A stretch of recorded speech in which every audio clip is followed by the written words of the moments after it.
Recording in progress.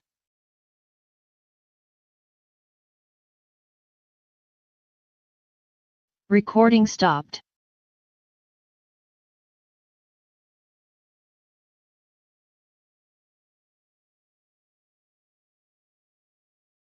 Recording in progress. Recording stopped. Recording in progress.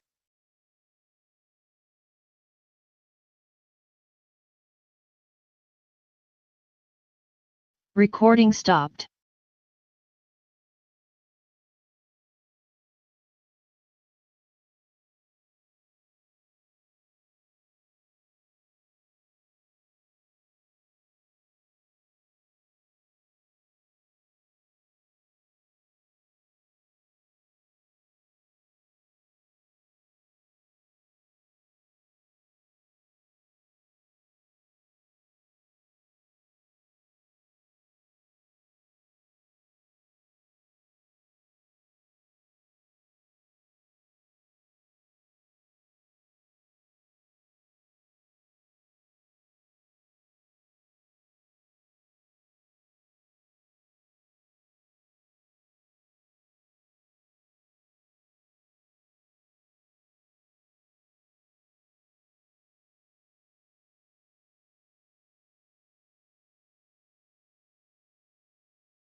Recording in progress.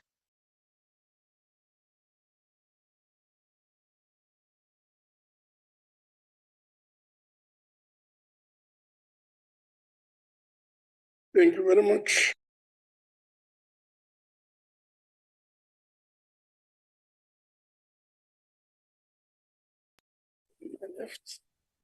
And having done so,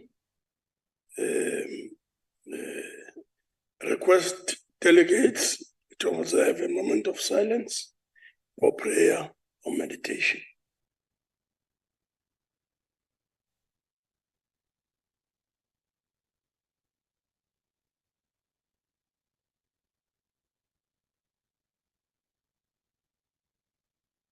Please be seated.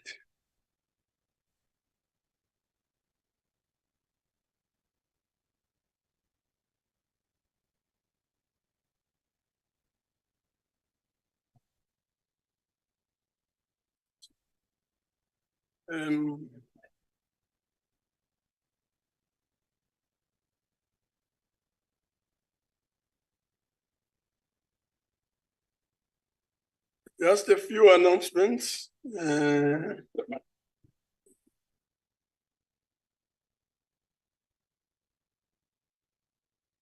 first one is that Amapogo will be starting their victory parade tomorrow at 10 a.m. 10 in the morning in Parliament.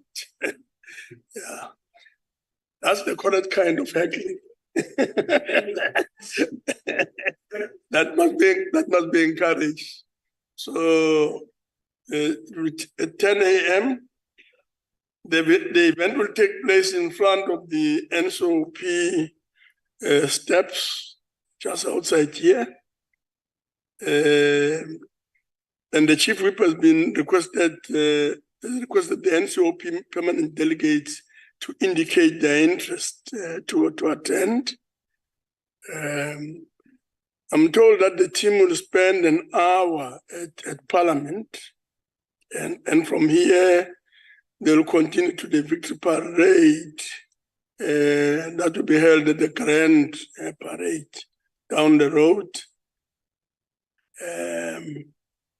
And for those who are at the villages, the buses will depart the villages at about 7 in the morning. Yes. Secondly, I would also like to wish Honorable Masugu here, P. Masugu, special delegate from Gauteng, a happy birthday. I'm sure that will be in order.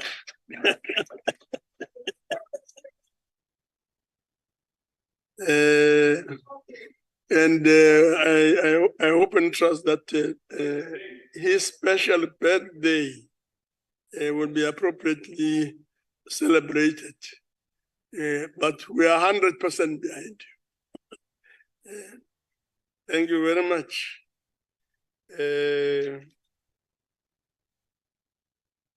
Having said that, I would also like to remind delegates of the rules relating to virtual and hybrid meetings and sittings, in particular, sub-rules 21, 22, and 23 of Rule 103, which provides as follows: that the hybrid sitting constitutes a sitting of the National Council of Provinces, that delegates in the hybrid sitting enjoy the same powers and privileges that apply in a sitting of the National Council of Provinces, that for purposes of the quorum, all delegates who are logged onto the virtual platform shall be considered present, that delegates must switch on their videos if they want to speak. Delegates who experience connectivity issues are encouraged to use a still photograph for identification on the virtual platform, as has been the practice until now. That delegates on the virtual platform are encouraged to log on with one device only, as logging on with 2 or more devices further lowers the bandwidth. That delegates should ensure that the microphones on their gadgets are muted and must always remain muted unless they are permitted to speak. That all delegates in the chamber must insert their cards to register on the chamber system. That delegates who are physically in the chamber must use the floor microphones. That all delegates may participate in the discussion through the chat room. And lastly, I would like to remind delegates that the interpretation facility is active. Permanent delegates, members of the executive, special delegates, and some representatives on the virtual platform are requested to ensure that the interpretation facility in the on their electronic devices are properly activated to facilitate access to the interpretation services, and that permanent delegates, special delegates, our representatives, and members of the executive in the chamber should use the interpretation instruments on their desks to access the interpretation facilities. I've also been informed that, honorable delegates, that in accordance with Council Rule 2291, there'll be no notice of motion or motions without notice. Having done so, let's move on then to welcome. Before we proceed to questions, welcome the Minister of Defense and Military Veterans, as well as the Minister and the Presidency, State Security, as well as all permanent delegates, MECs, and all special delegates to the House. So we welcome the ministers from the Peace and Security Cluster. Further, I would like to remind delegates that in terms of Rule 229 of Council Rules, this is just a reminder, and to ensure that we all try the best we can to comply. Firstly, that the time for reply by a minister to a question is 5 minutes. That only 4 supplementary questions are allowed per question. That a member who has asked the initial question will be first to be afforded an opportunity to ask a supplementary question. That the time for asking a supplementary question is 2 minutes. That the time for reply to a supplementary question is 4 minutes. And lastly, that the supplementary question must emanate from the initial question.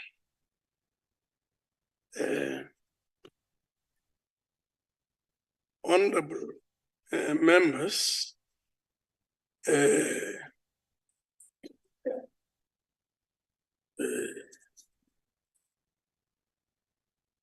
I would like to ask the Minister of Defense and Military Veterans to take the podium as she answers question 256. This question is on combating escalating crimes. The question is from Honorable M. Bartlett, and is to the Minister of Defense and Military Veterans.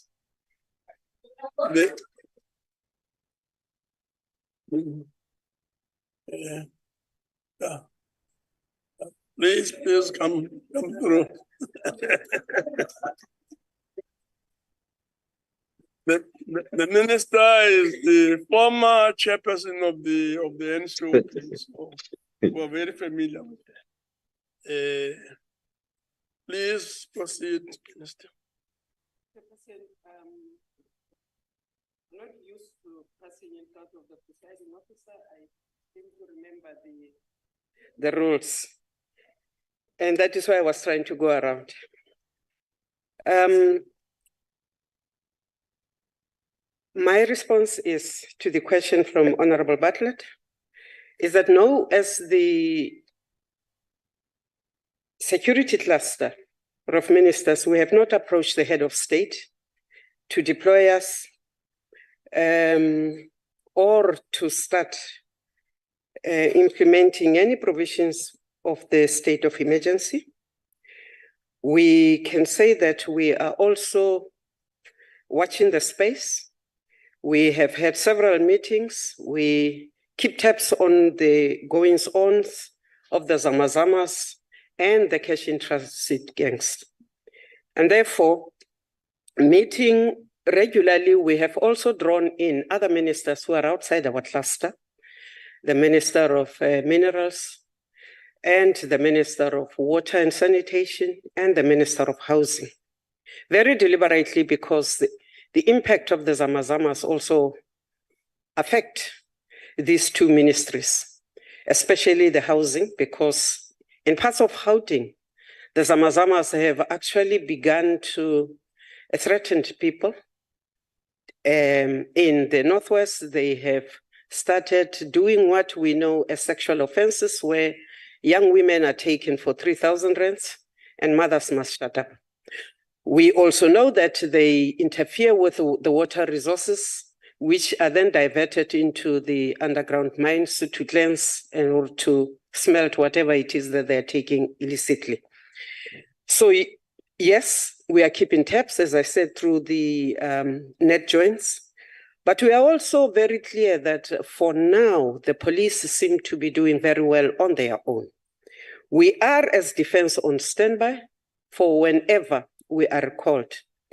But if honorable members are honest, you will have seen that the police have been matching them bullet for bullet, hit for hit, out there in the streets. But if the president says it is time for us all to come in, yes. Do we have a plan? Yes, we do. Do we think that that plan, if called upon, will work? Yes, we do. Do we see a role for the defense in dealing with the Zamazamas? Yes, we do. We think, however, that we have not trained the members of the defense to deal with the cash in transit. But if you go to the military exercises, you will also realize that whatever it is that we train our people for hostage and hostage breakages and evacuations can be applied there. So whatever situation, if the head of state ever calls us to be in support of the police and other ministries on this one, we will be ready. Thank you, Chair.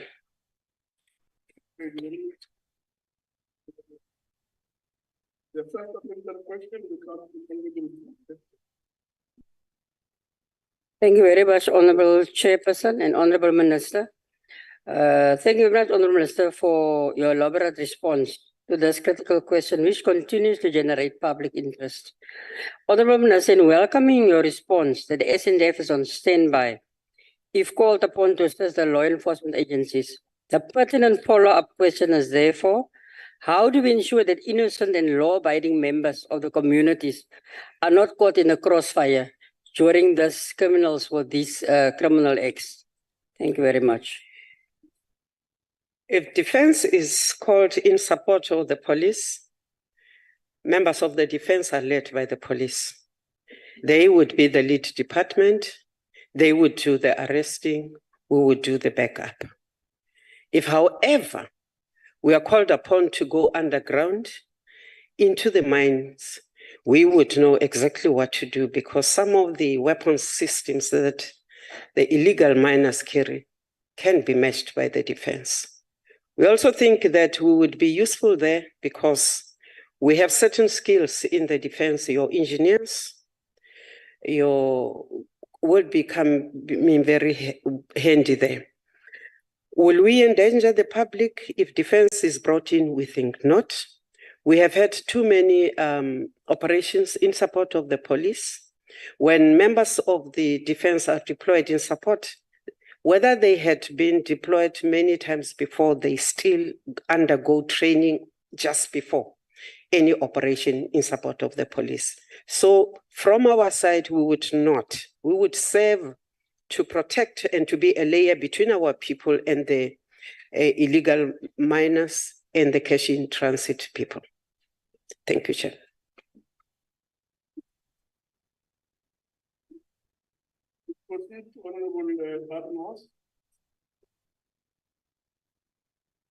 Honourable Chair, let me just take this opportunity to welcome my nephew and niece in the public gallery, Sabrina and Dimitri from Mauritius. Welcome in the house. I hope you enjoy your visit. Honourable Minister, dealing with zamazamas and cash in transit heists is a police competency. The South African National Defence Force is already not sufficiently resourced to assist SAPS with work for which they should have capacity. Minister, if your department is indeed requested to assist with plans, what plans do you have in place for such assistance? And how do you plan to budget for such assistance? Thank you. Thank you, Chair. If defense were to be asked, as I say, we are on standby, we have not yet been asked, but we have been part of the planning since we are in the same cluster. We do not think that we necessarily would have to come up with a budget. We think that a treasury would be approached to bring such a budget on board. We do not think that we would necessarily have to spend money for special training. As I said, we have engineers. South African soldiers are known for their bravery. And therefore, we think that other than to transport members between the events and between the mines and for the S&T and for whatever else, that we would look to Treasury. So we would not be diverting any resources that are already inadequate in the defense for such an operation. But we cannot fault members of the defense and say we have not been able to be trained enough to deal with any situation which would protect life, limb, and property of South Africans. That is our role. That is a role that we would not want to be in within the confines of the borders of South Africa. But if needs be, if we are called upon to protect South Africans against anything, we will be ready. Thank you, sir. Thank you very much, Minister. Next question will come from Honorable Magwala. Magwala. That's Mkause. Okay. Honorable Mkause.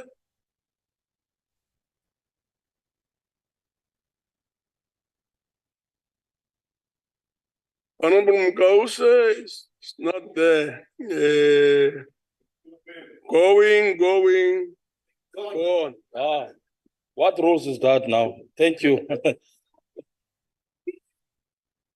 I'm not bothered because you caused the initial problem and then you perpetuate it after telling us that you must try and get on. No, Chairperson. But please go ahead. Go ahead. No, Chairperson. Even on the last Landoga, it's Please go ahead. Please go ahead.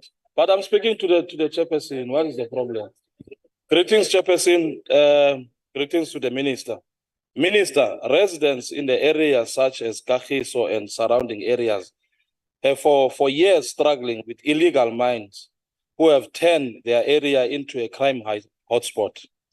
While you and the Department of Community Safety have been silent on action that has been taken against the Zamazamas and the ongoing shootings, why has it taken you so long to find a solution to these ongoing challenges? Thank you. Minister.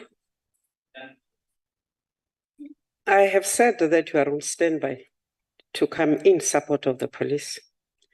I have also stated that it is police responsibility to deal with all internal crime issues. I have also said that we have been studying and looking at what kind of armaments are being used. I've also said that it is not just, we have actually in beginning to deal with this matter, been talking to our counterparts in the neighboring countries where we have identified that these people come from, Lesotho, Zimbabwe, Mozambique, and that we have agreed that if we find any of their citizens and they are caught in the crossfire, we have already alerted them. But it would not be true that defense should have jumped in at the first instance. It is not our responsibility, it is a police responsibility. But we serve in the same cluster, so we have been observing. You will also not say that there has nothing that has been happening. In the past, the police were accused of not doing anything. The police were also accused of going after the lower ranks, those who actually get in and smuggle out. But in the recent past, you will acknowledge that the police have been going up the ladder. They have been addressing, arresting, going after, asking for attachment of properties, and for people to face the wrath of the law in the courts of the people who sent in these lower ones inside the mines. We cannot say that we have not been doing anything, because if you rush into anything without preparations, you may actually be coming out with an action that will cause more harm to the people you are trying to protect. So no, honorable member, I will not say that we have been useless and just sitting there. The police have been doing something. What we do need to do, though, is to have a situation where when the police arrest the Zamazamas, the lower courts do not let them walk. Because actually that is what makes South Africans think that the police have not been doing their job, even when they have been arresting and trying to put these people away. So there is that disjuncture which says that the executive part tries to do their job, the judiciary does the other thing. So that discussion we are asking the head of state to organize so that we can deal with this matter once and for all. Thank you, sir. Thank you very much. Last question will come from Honorable Detroit. Honorable Detroit. Thank you, Honorable Chair. Honorable Minister, with reference to the initial question and the declaration of a state of emergency by the President, would you say that in the event of the President declaring a state of emergency, whether the SANDF will be in a position to fulfill its mandate, since it's known fact that the SANDF fleet is not 100% operational and very little equipment have been maintained and acquired over the past few years, in spite of the fact that the Cuban technicians are working on it. And for the past few years, the bulk of the FANDF's budget was utilized for salaries. And also taking in mind the hundreds of SANDF vehicles that was destroyed in a fire at Walmansdal, and the recent vehicles that were destroyed at Luatla that hasn't been replaced yet. Thank you, Minister. Thank you very much, Minister. Thank you very much, Chairperson. I think that we must debunk what the Honourable Member is saying. I said earlier on that we would be in a position to defend the property of South Africa. The Honourable Member says that hundreds of our equipment was burnt. I wish to, through you, Chairperson, send a list of what was burnt in both Walmansdal, which in Walmansdal was equipment that had actually been standing there for months and probably years, which we should be auctioning and giving out there. In Luatla, I wish to, Chairperson, through you, send a list of what was burnt. So it is not hundreds and hundreds of stuff. It is also not true, Chairperson, that all our equipment are useless and cannot be used. The same member will remember that the Operation Tusano has enabled South African Defence Force to maintain and in some instances even upgrade. We have also not lost the opportunity to train our own sons and daughters, South African young people in the military, to do the same. And you can put what has been done by the Cubans alongside by what was done by the South African troops, and you will be proud to see what your own children have done. Therefore, it is absolutely not true that we are completely unable to move and to protect. We do have equipment in storage, which we still need to upgrade and renew.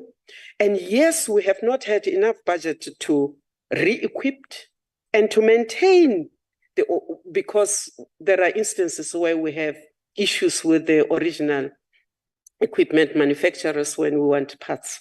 But it does not mean that we have been unable at all to be able to move. What happened in July 2021 actually gave us the energy to start going for all of our mothballed equipment in the army and to start refurbishment. But we must also not forget that since 1994, the army has not received anything in the re-equipment bill. And therefore, in the next round, which we will be proposing to this country after we finish with our defense review, we would think that the army, of all of them, would be the first in line for replenishing, rejuvenating their equipment and their systems. Thank you, Chair. Thank you very much, Minister. We then proceed to the next question, which is question number 263. This question is on benefits of agreement. And question is from Honorable F.J. Badenhorst to the Minister of Defense and Military Veterans. Minister. Thank you, Chairperson. The Honorable Badenhorst asks us what benefits, financial or otherwise, our cooperation with the country of Indonesia is all about. Whenever militaries enter into agreements and cooperations, it is because there is something that each of the partners gains. When you make friends, you end up inheriting your friends' friends. And sometimes you inherit the enemies too. But this agreement that we signed off in August is actually a reinstatement of the 2008 agreement that was signed and lapsed in 2018. Is there any financial benefit for us directly as defense? No. Is there any financial benefit for the South African economy? Yes. Because when you look at this agreement between Indonesia and South Africa has done for the South African defense industry, you will understand that companies like Paramount, Milco, Dinel itself, Grims, OTT have actually been making sales and been making money.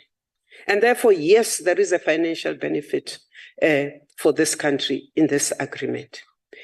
Have we, as defense, lost any money in this agreement? Not really. But if you are in joint exercises, you have to pay your way to the place where the exercise is. You have to pay the S&Ts. But can the S&Ts and the monies that you pay for airfares and accommodation equate the quality of the training that you build? No. We also must remember that both of us, both Indonesia and South Africa, belongs to the Indian Rim family. And therefore, we do benefit by sending our troops on the naval exercises, the exchanges. So I would not say that there is nothing that we are benefiting from them. We attend their defense expos, they attend very religiously our AADs. We share information on a defense to defense. So the agreement does not benefit Indonesia alone, we also benefit from it. Thank you, Chair. Thank you very much. Honorable Barnos.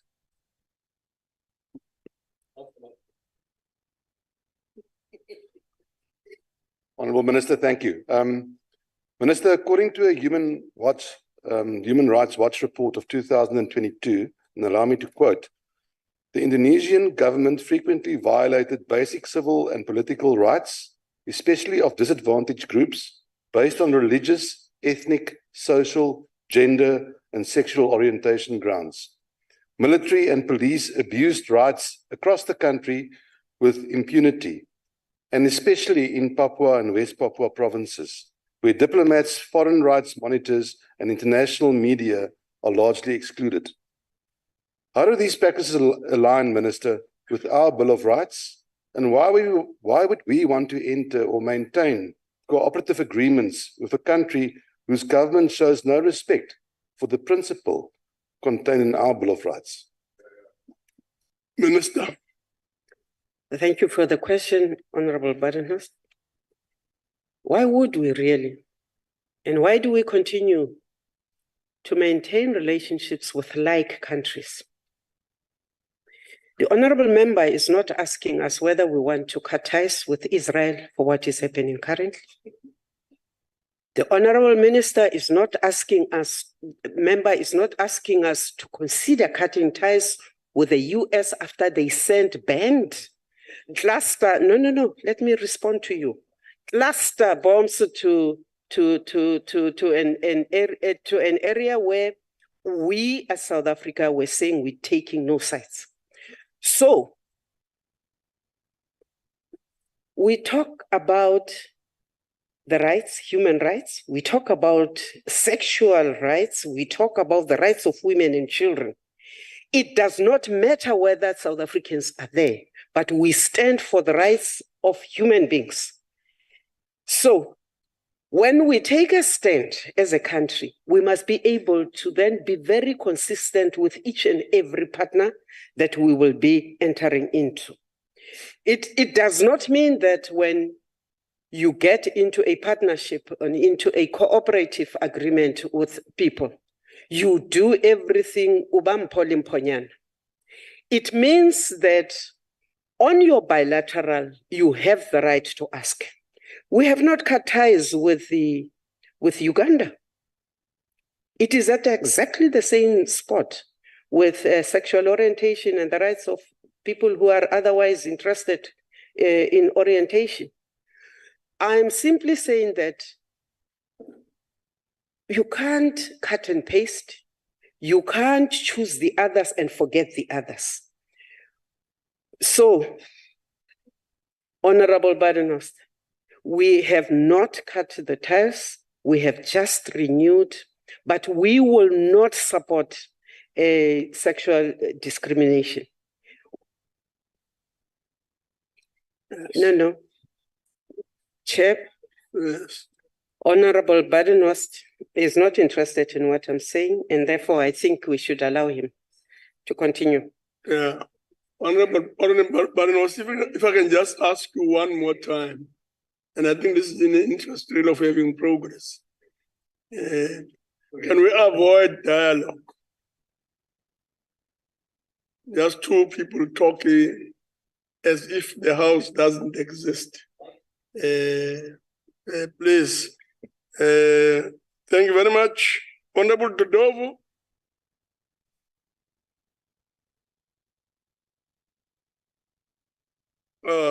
Okay, it's yourself, Shaik. Thank you very much, Honorable Chairperson. And thank you very much, Honorable Minister, for your response. And also, Honorable Minister, kindly accept our support to the department in this very important initiative. Honorable Minister, can you explain to the people of South Africa, how does this cooperative agreement contribute towards international peace and security? And what are the benefits for the military capabilities of South Africa, of the South African National Defence Force? Thank you. Well, thank you, ma'am. Minister. We are obviously not in the same continent, And therefore, we do not have the ability to learn and to participate in every peacekeeping effort. But because we have exchange programs, because our chiefs regularly visit each other, because we sometimes serve in the same international platforms, we are able to learn and to exchange views. It is important for us to continuously try and learn, because we sometimes have our officers training in their institutions, what they pick up from there, and when and if they send people to our institutions. It is in that way that we will cross-pollinate, but we as South Africa are always very clear. We will stand for peace, we will stand for democracy, we will stand for the protection of those who are vulnerable in societies. And therefore, we are never ashamed to say this is our stand, even if we are the only ones who say it. So in the peacekeeping missions, nobody would want to better our record, but we have so much to learn, because as the honorable members say, you only learn when you integrate, when you see what other people are doing, but when we also share. You will also remember that we have the Indonesian defense attaché, so diplomatically we also learn to exchange views, but the regular visits between the two countries and the two defense forces help us get on par.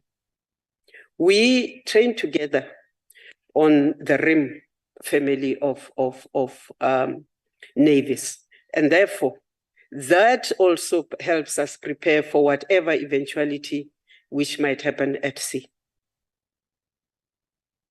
Thank you, ma'am. Thank you very much. We move on to Honorable Khatebe.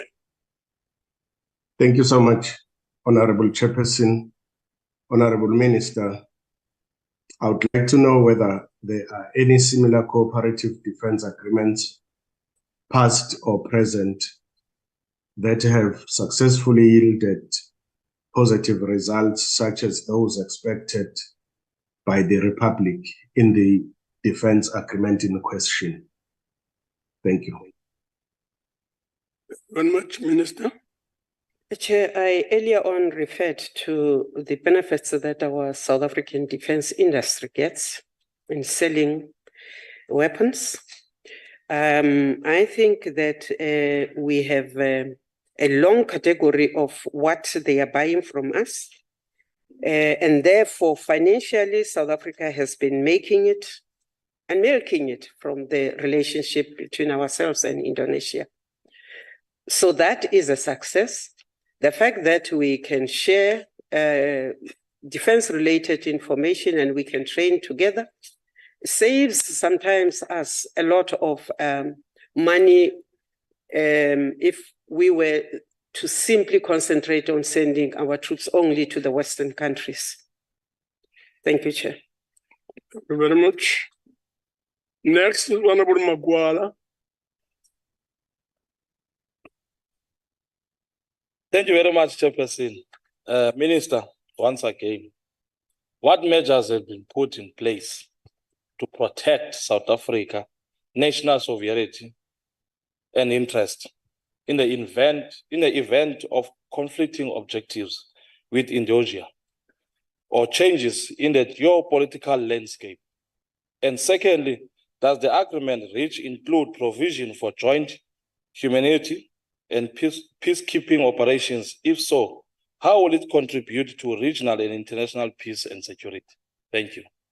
Thank you very much, Minister.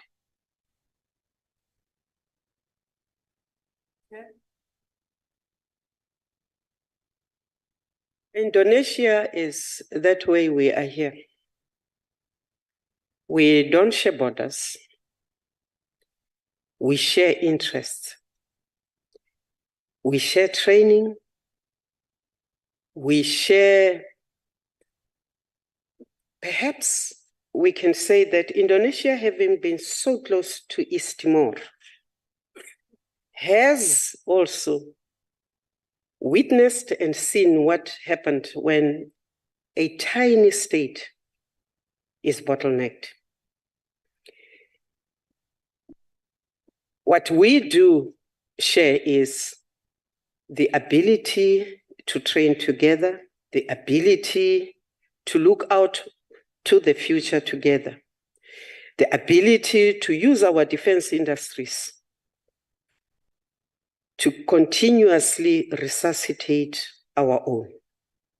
For instance, they are interested in buying grippins for us, our old grippins. We are not so keen in selling because we want them upgraded, we want them here. But the experience of even sharing like weapons is good for us. It is invaluable that when our Navy is on its knees, as the Honorable Badenhorst would happily remind me, we do have friends who will enable us to continue to send our troops to do naval exercises and to extend their capabilities on the sea.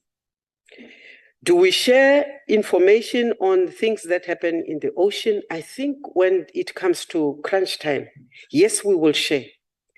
If Indonesia gets into anywhere, because we have an agreement where we share, we would be able as South Africa to say, watch out. And we think that they would be able to also enable us to watch our backs and to be prepared for whatever. And therefore, when you enter into this, sometimes it is not just about monetary value. It is also to lessen your basket of enemies. It is also to increase your line of communications, because until the world communicates over and over, we cannot pick up on conflicts that start, and we cannot plan to mitigate those conflicts. Thank you, Chair. Thank you very much, Minister. We will move on to the next question. And this is question number 257. The question is on bilateral cooperation agreement. This question is from Honorable A.D. Malika, and is directed to the Minister of Defense and Military Veterans. Minister. Thank you, Chair. Honorable Malika, we, as the Republic of South Africa, signed an agreement concerning defense cooperation with the Republic of Cuba on the 10th of January 2012. It is still in force. The identified areas of cooperation and ongoing activities between the two armed forces are in the field of military training, education, and development. We also exchange information and defense intelligence. We also deal with issues of defense logistics and acquisition. We also must be clear that it is not just the Department of Defense, but also the health department of this country that has benefited from sending a large contingent of South African youth to train in Cuba in the military health. So we want to say that not only that, the fact that we do have 2 contracts with Cuba, which has helped us to upgrade our fleet, especially in the Army, is something that also we are very happy about. We also must say that the relationship is not, it predates the 2012. Because honorable members will remember that in the dark days, Cuba was one of those countries that stood up, that went for it, that did not expect to be paid to help those who were oppressed in the world, to try and free those bonds. I stand here alive today because when the apartheid regime here wasn't a military camp I was training at, the Cuban doctors arrived on time. So that bond is not a bond that you throw away very easily. We must also say that the contribution of Cuba, who can forget the importance of Quito Carnival and the role that Cuba played in? Because project democratization of Southern Africa was because of the largeness of the heart of the Cuban people who sent their children, their sons and daughters out there to go fight and sometimes to lose their lives there. So it is not just a contract that is between government to government, it is a people-to-people government. And we hope that wherever Mandela and Castro are, they must know that we will endeavor to keep this relationship between the Cuban people and the South African people. Thank you, Chair. Thank you very much, Minister. Honorable Malika. First supplementary question. Thank you, Chairperson. Honorable Minister, we reaffirm our support for the cooperation with the government of Cuba, which dates back from the period of the anti-apartheid struggles. Recognizing and renowned expertise of Cuba in military issues ranging from military engineering, technology, and health. Minister, how has the department concluded of the findings and recommendations of the Auditor General on the Project Tusano, which is one of the critical arms of military cooperation with the Cuban Armed Revolutionary Forces? Thank you. Minister. Thank you very much, Honorable Member. We are following up on the comments and remarks from the Auditor General. We have started investigating the two Tusano projects. We also must say to the House that Tusano will come to an end in January 2025, but depending on what results we get from the investigation and the review of the two contracts, we will take a decision.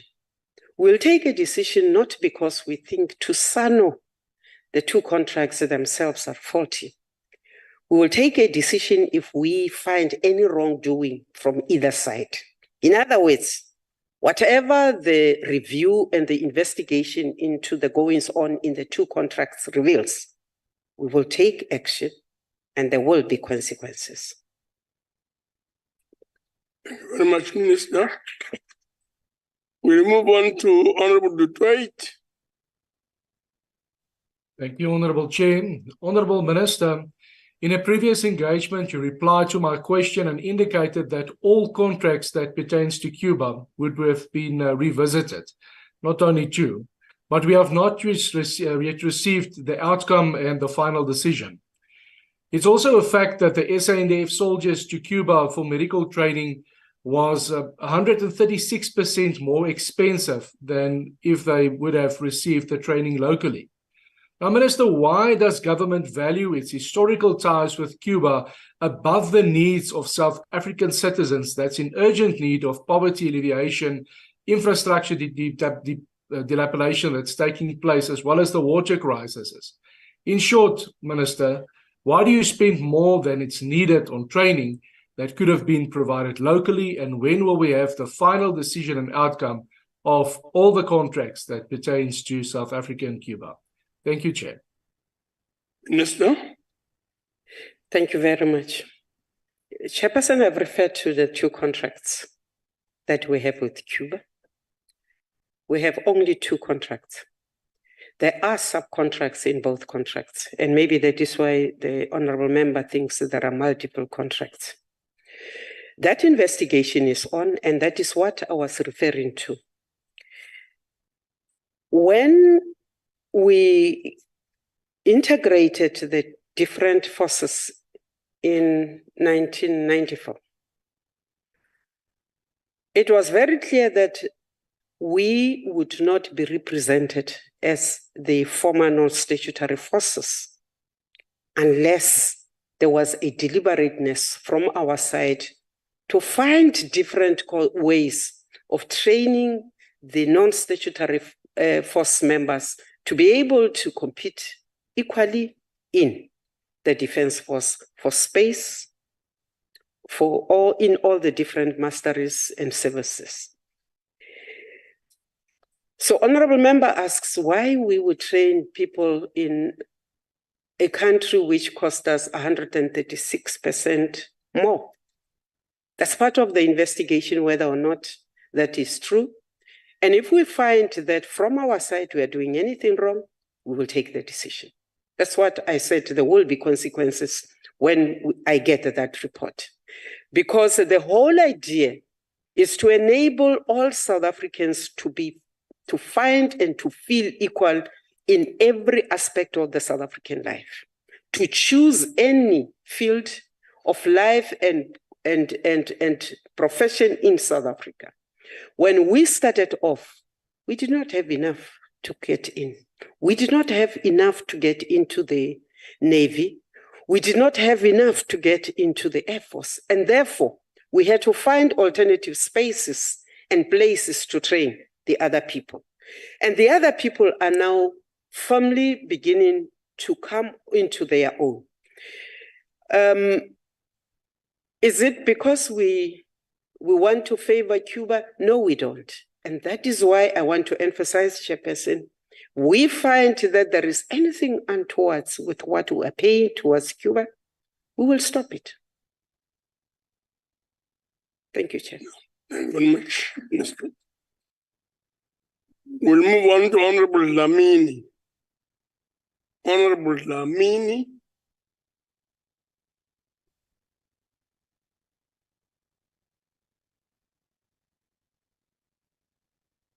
Going, go on. It's Honorable Mutsamai. Thank you very much. Huh? Okay. We have changed it to Honorable Mutsamai. All right, proceed in some. Oh, Chairperson, thank you, Lieutenant. Following the acquisition of unregistered philosophic COVID-19 drug through the Tusano initiative, what measures has the department put in place to ensure that acquisition process are not wasteful, give value for the money, and remain within the framework of the law? I thank you. Thank you very much, Minister. Thank you very much for the question. I should have expected that that question will come if you speak about Cuba.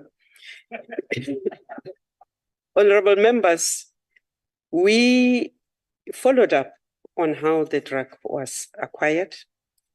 We did exactly what the investigators and what the Auditor General said we must do.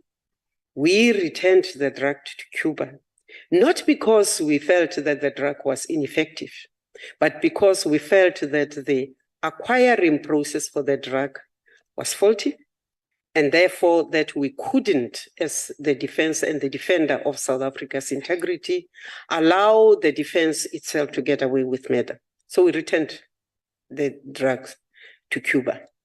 We then are making sure that not a single tablet injection comes into this country true to defense in any other way. And that is why when we had another offer to get the COVID medicine from China, I said, no, we will follow. And if the drug is accredited in South Africa, we will fetch. But until we follow the correct processes, we will not. So I think that we should also say to the honorable member, that exercise will not be repeated in the defense ever, that we will follow the right and procurement systems, but that we have also taken issue with the Department of Health and its entities who instead of coming to the party and helping out, because if you remember, there is a provision, I'm sure the soldiers in the House will remember, that the Chief of the National Defence Force has a duty to protect the force. And in that capacity, when defense was forced, unprepared to go out in the streets and be the first line of defense with the people in a COVID that did not have anything, the Chief of Defense, we are told, then started looking, brought in, and asked to follow the right process through the system, and the system, according to defense, let them down. But part of that report, I don't know if the members were given, because the former minister started an investigation into that. We have said it does not matter how urgent it is, all the laws of the country will be followed. And therefore, you may notice that the Chief CLOC, who was responsible, is no longer part of the defense, because we shall not tolerate any of us taking a decision on the hoof without following the correct processes. It doesn't matter how hurtful it is, but we want to say that on those few that entity, I forget the name, please pardon me, where they allowed the defense to test out the drug, the people recovered and are spared first. They are running up and down, who were very sick. So sometimes we must also, as South Africa, say, sometimes we will miss good things simply because we are looking at the color of a country and not go for what is in the best interest of South Africa. So we will not repeat the irregularities that came in when that drug was important. We will still follow up, and anybody who may be still in the system will be flushed out eventually. Thank you, Minister. Honorable Pardos.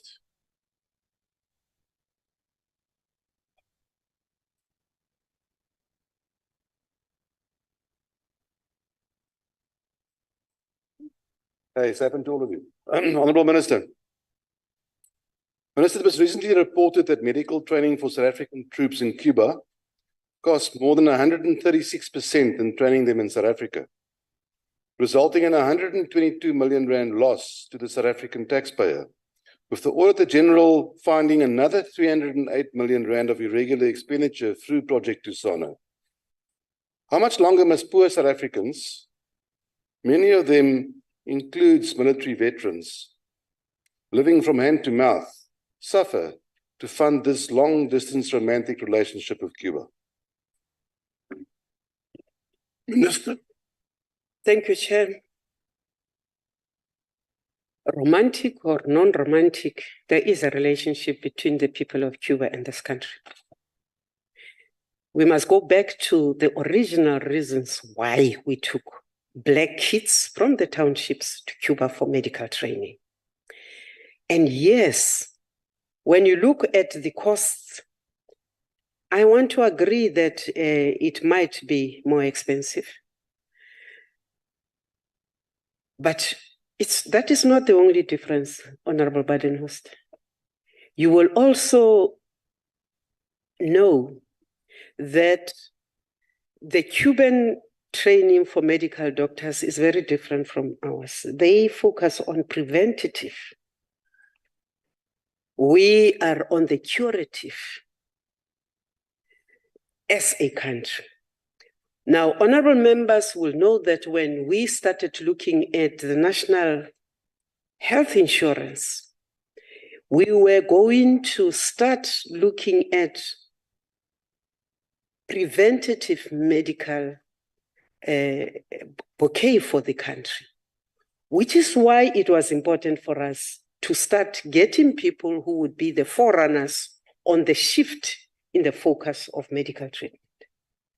I'm not saying it is true, it is proper that we are spending 136% more.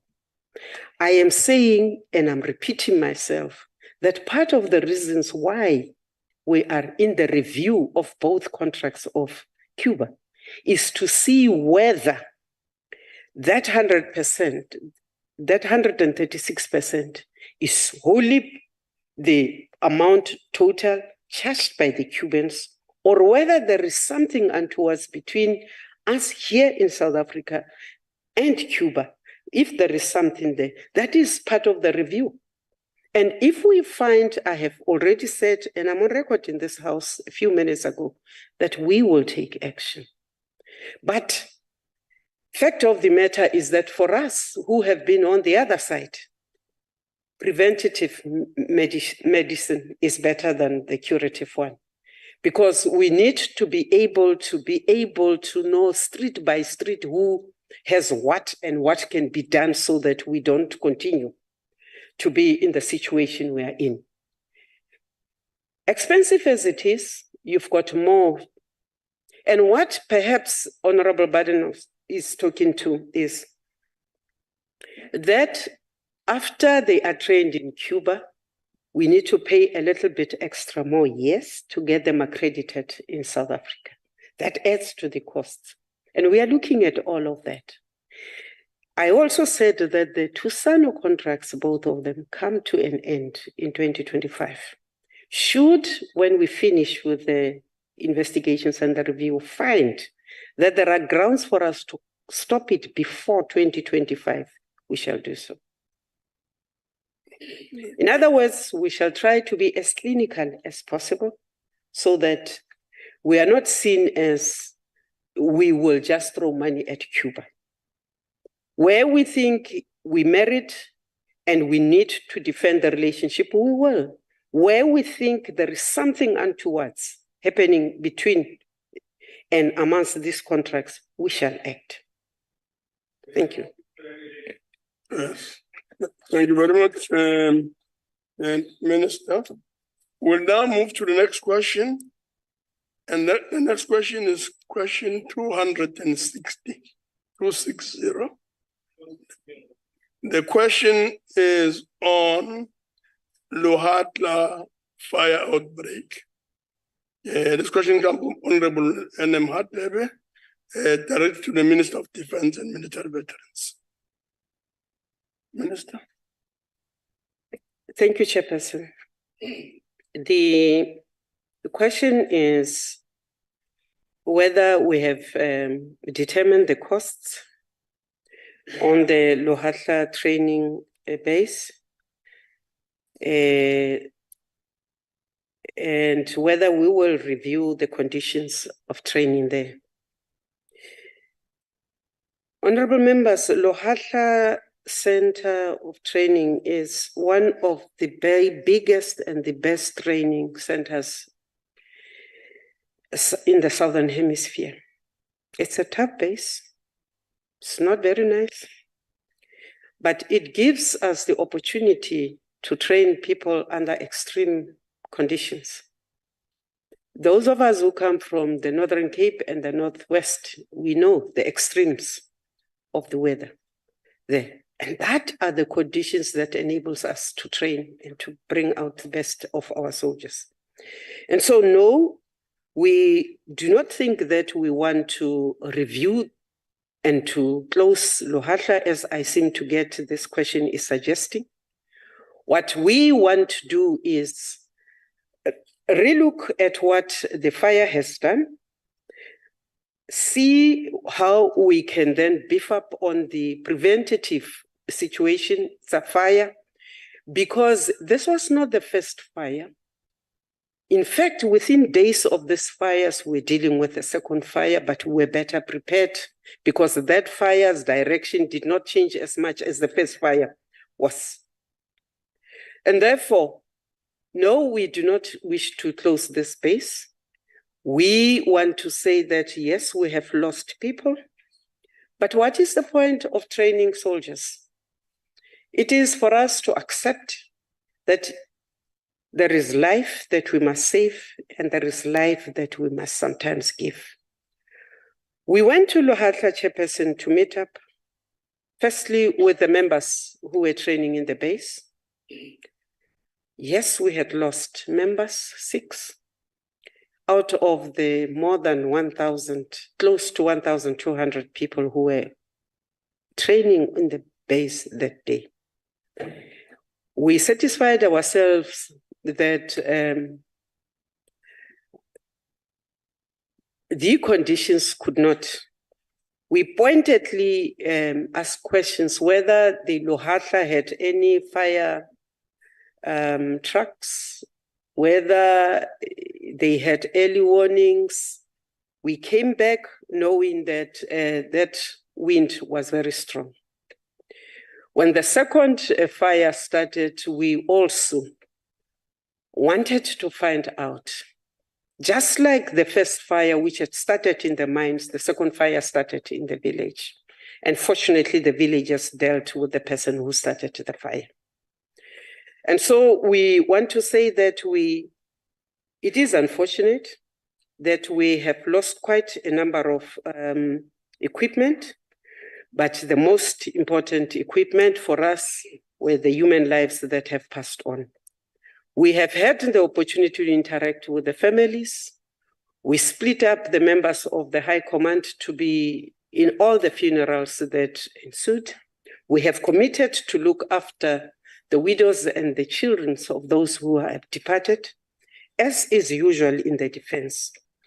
We have by now compiled a list of what we lost in the fire. We have also accepted that part of our weakness there was the water availability. And therefore, we are doing something about that.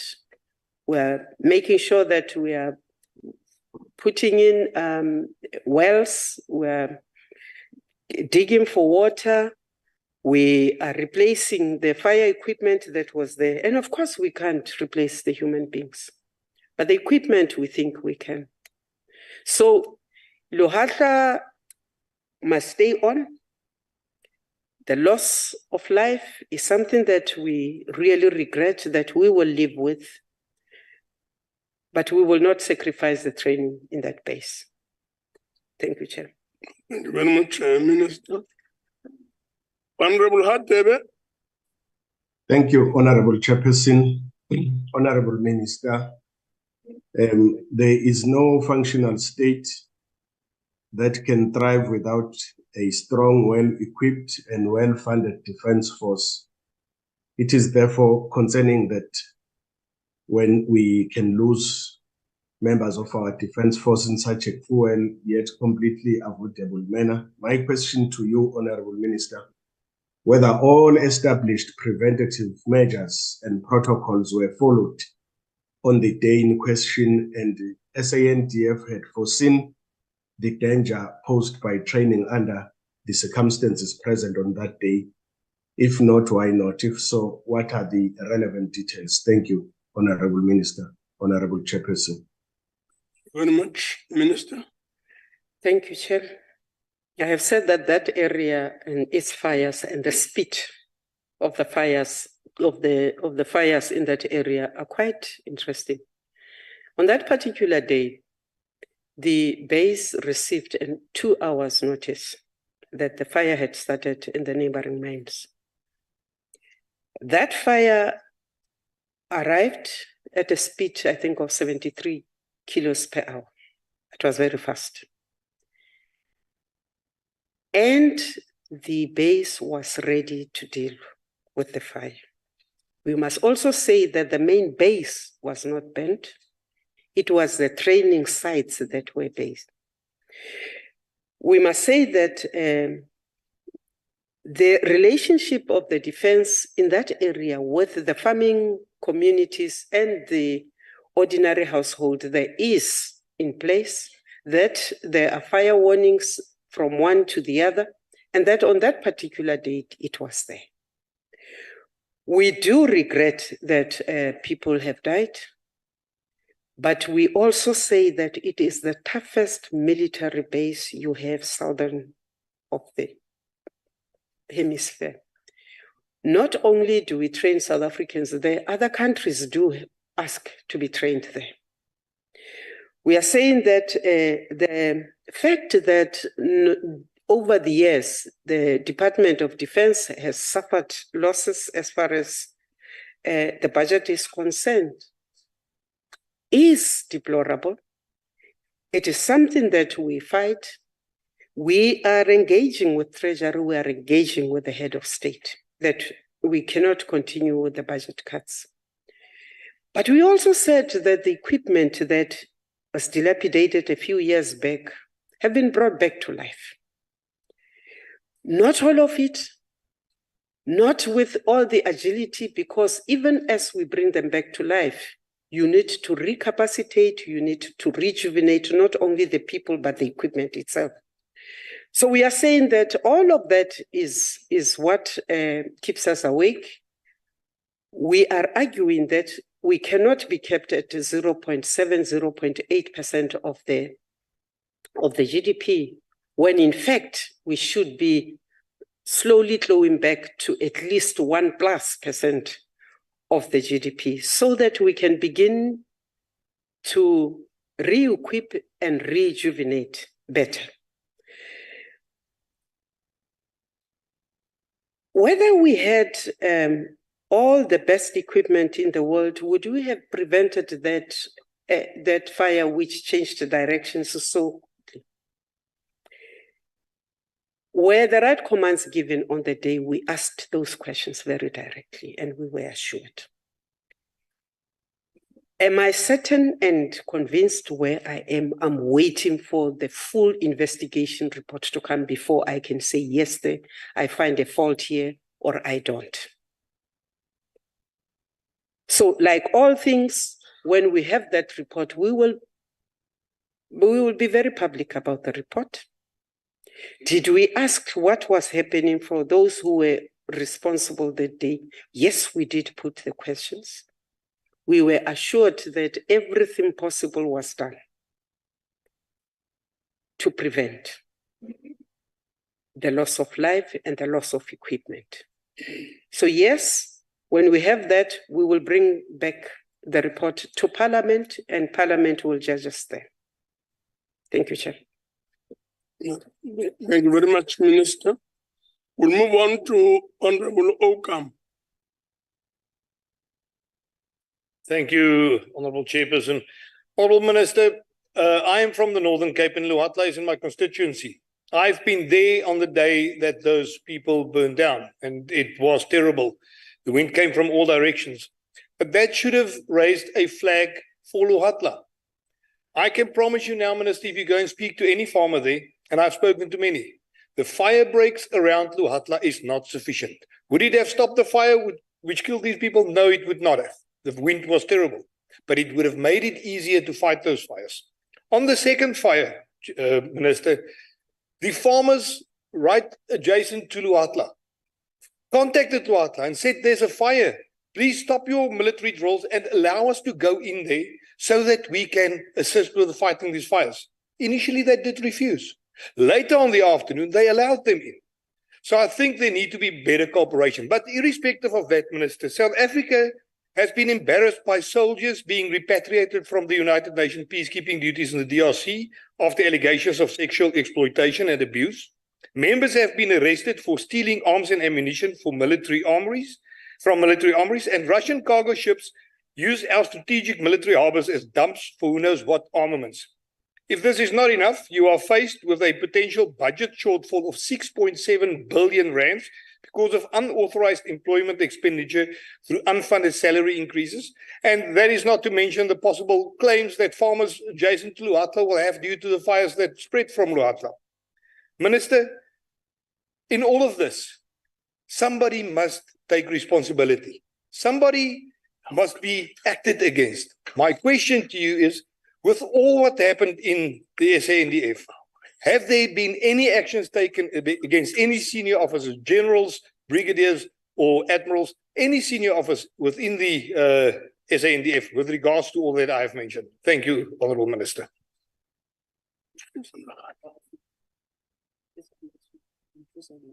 If I may, Chairperson, I have said that the investigation is on. I am not going to preempt that board of inquiry. I have said that I have been there.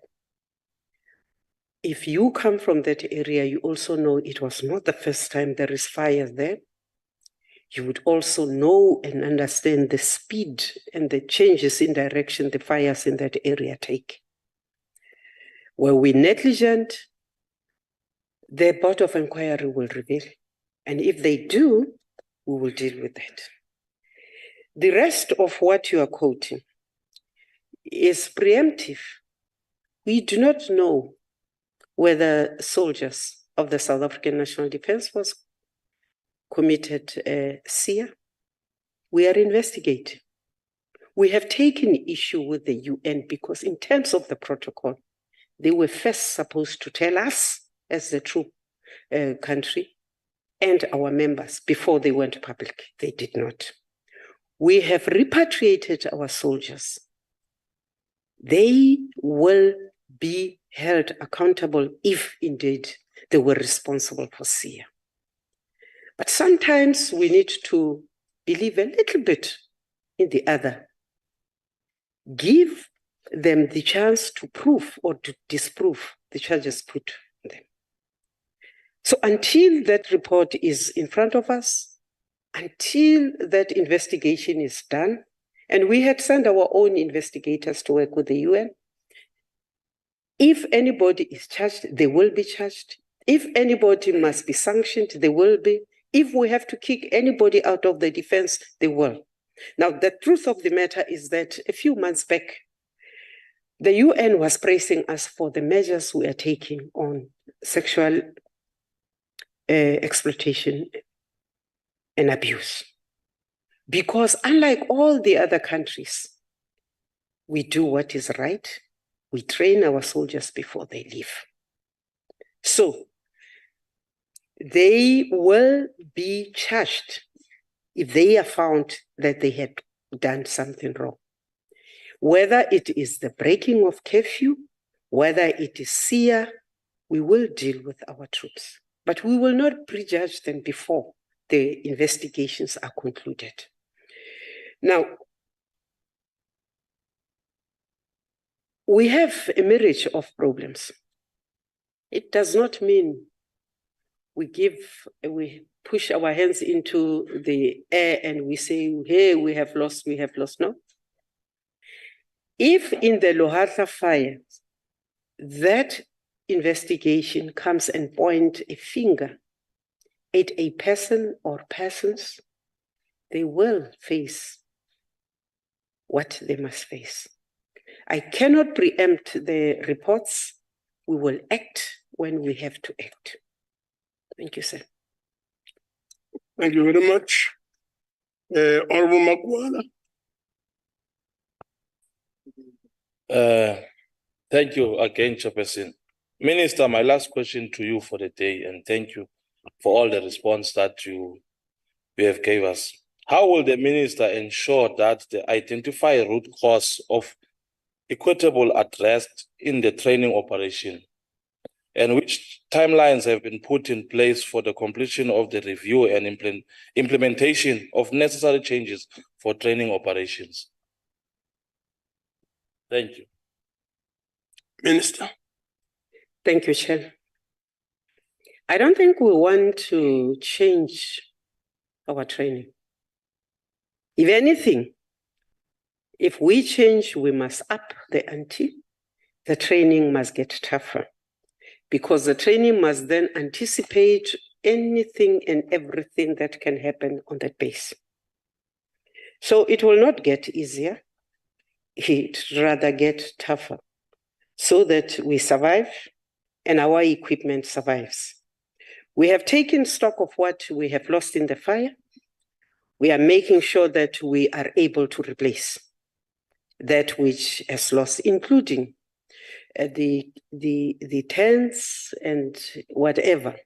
What we will find a little bit difficult to replace are the personal stuff and the things that people really held dear to their hearts, which were burnt in the fire. But the tents, the beds, the yes, that the radio equipments were in the process of replacing. Surely when you have lost people like that, you want to honor them. So rather than tail between our legs, run away, we will rather honor those members who died on the field trying to be as equipped as possible to protect their country right there in Loadla. And in their name, we must make sure that anytime people who train in that base come out alive and come out ready to protect. So we will not, we will stand, we will make sure that the best ever troops come out of that Loadla. Now, how do we ensure that we don't have tragedies? We can train better, we can plan better, we can try and find the resources and upgrade the systems in the base, because clearly, when you have not looked at how fast those were and how slow our equipment might have been, you know that it is time you got something newer, something readier. You also know that you need to be doing exactly what the honorable member was talking about, being careful about fire breaks, being careful about warning systems, being more in touch with the neighbors and dealing with the fire as it breaks. But I will say that we do need to be realistic. Running away from Loadla, we will not. We'll stay there and train there. Because it might not even seem so, but Loadla is in the middle of nowhere. The little that the defense in that area contributes economically is also something that we must consider to them. And that is why when we were approached by the gift of the givers, we said, not us, the communities who have just lost so much, because we can use the power of the state, dilapidated in our bank accounts as we are, but the people who are in our neighborhood would need that help best.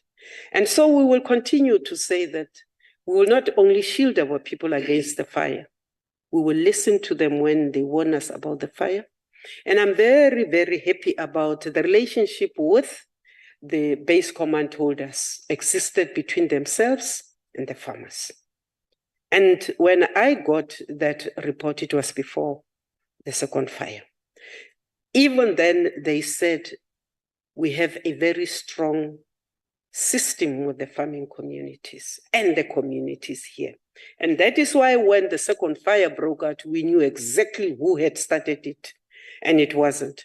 Now, whether or not the neighboring communities are going to sue defense for the first fire, which did not originate in our base, we will see that when it comes. But that fire did not. It cost us damage as much as it cost them damage. Otherwise, if we get sued, does it mean we go and sue the mining area where it originated? I don't know. Because sometimes I think human beings, we go after petty things.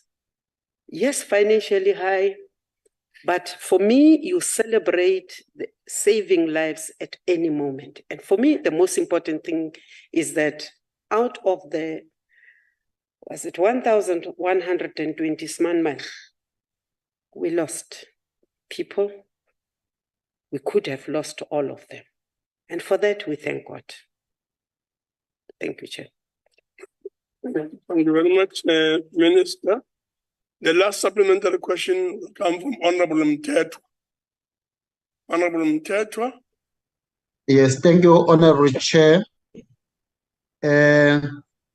Allow us first, Chair, to join many other voices to extend our deepest condolences to the families of the deceased and their colleagues. We are intending to, inspired by your speedily, Minister, and the prompt response by instituting the Board of Inquiry into this deadly incident. While your intervention, Minister, in the immediate to medium term and higher appreciated, can the minister take the country into confidence as one why the SANDF did not accept the offer of the gift of the givers during that trying and difficult moment? And how is the department assisting the soldiers in the camp who witnessed this incident and the families of the deceased with counseling minister and other forms of social support? I thank you very much, Chair. Minister. Thank you very much. We did not accept the proffered help from the gift of the givers. We were grateful that they made the offer.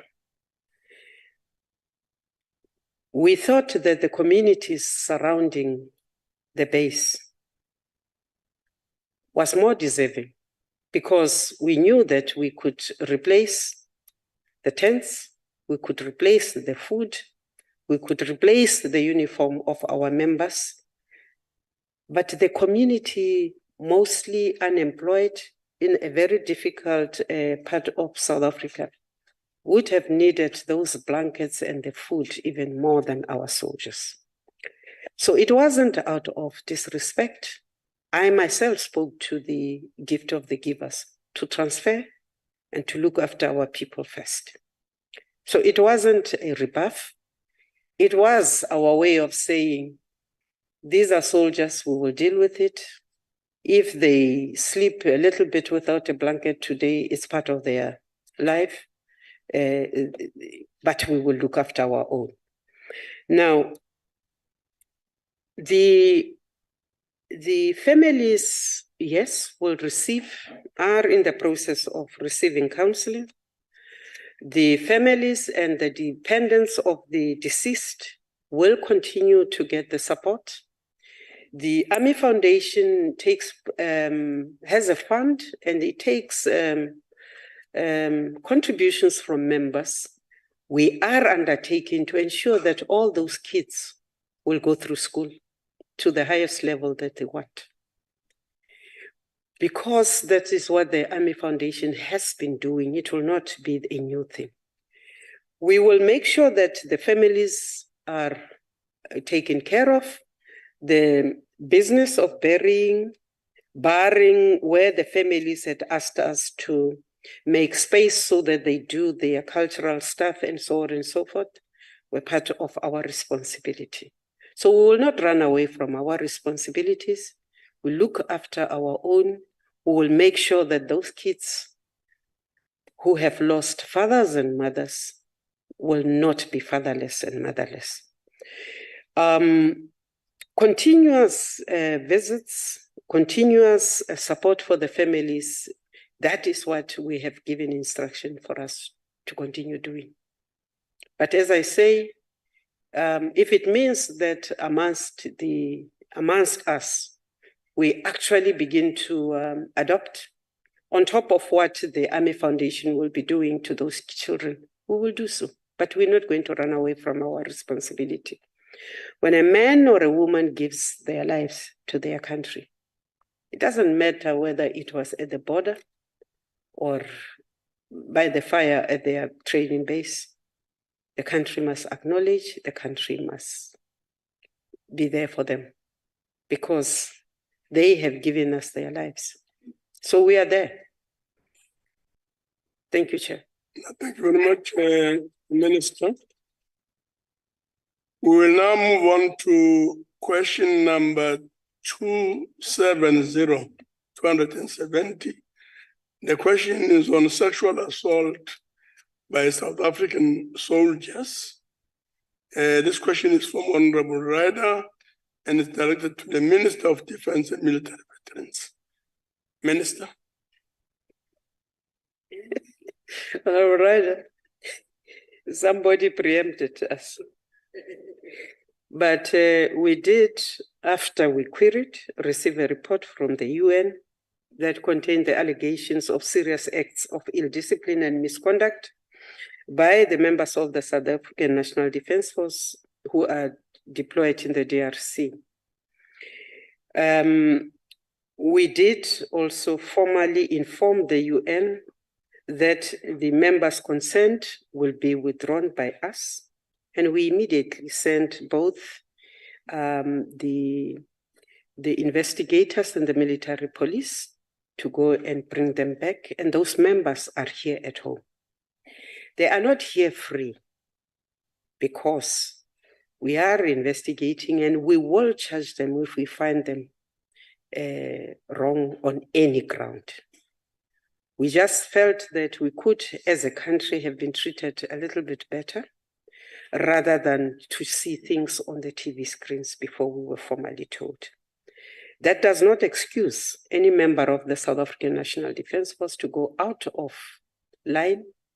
And because we do not know what really happened, we want to take that space to say they must quickly finish off with their investigations so that we can take action if we have to take action as quickly as possible, because we also think that delaying matters will not help.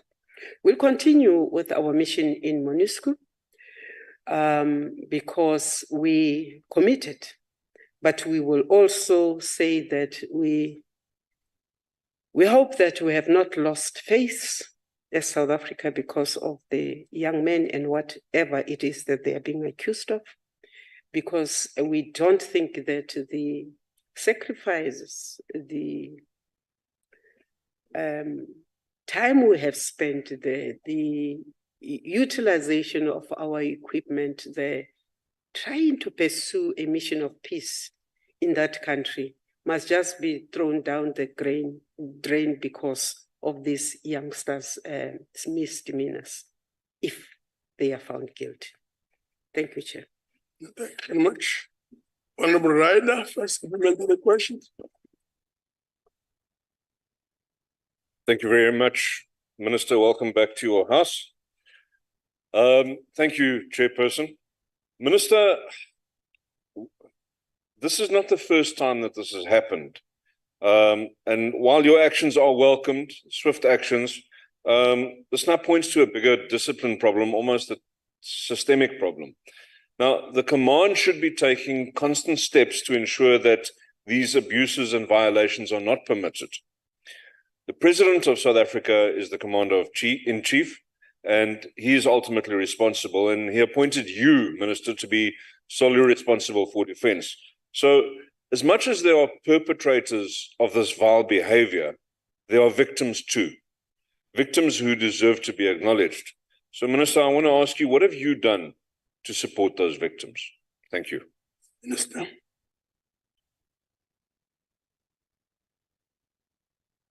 Thank you, Chair. Honorable Ryder, I see something on TV. I get a report which is not comprehensive when I press for it. I do not know where I stand here, who is guilty and who is not guilty. I have on my desk allegations of SIA. I have 2 reports which do not point me directly to say, indeed, now they must go to the cells, these ones, or they must be kicked out of the defense. And that is the dilemma. But members of the South African National Defence Force, before they are deployed, we do what other countries don't do. We harvest the DNA so that when there are issues like this, we are able to confirm. The victims are free to come in and say, indeed. Now, I don't want to preempt that investigation and say what I have read is this or that. And therefore, I want that, that investigation to be concluded. And as I say, if we find anything that ties those young men to that, what is quite clear from the report I have, honorable members, is that they did go out and drink after they celebrated Heritage Day. That is the one thing that I am certain of. And that is the one thing that the commanders must tell us how it happened.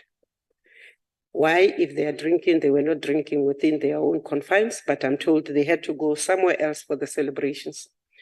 So it is not as though the victims of SIA are left unattended.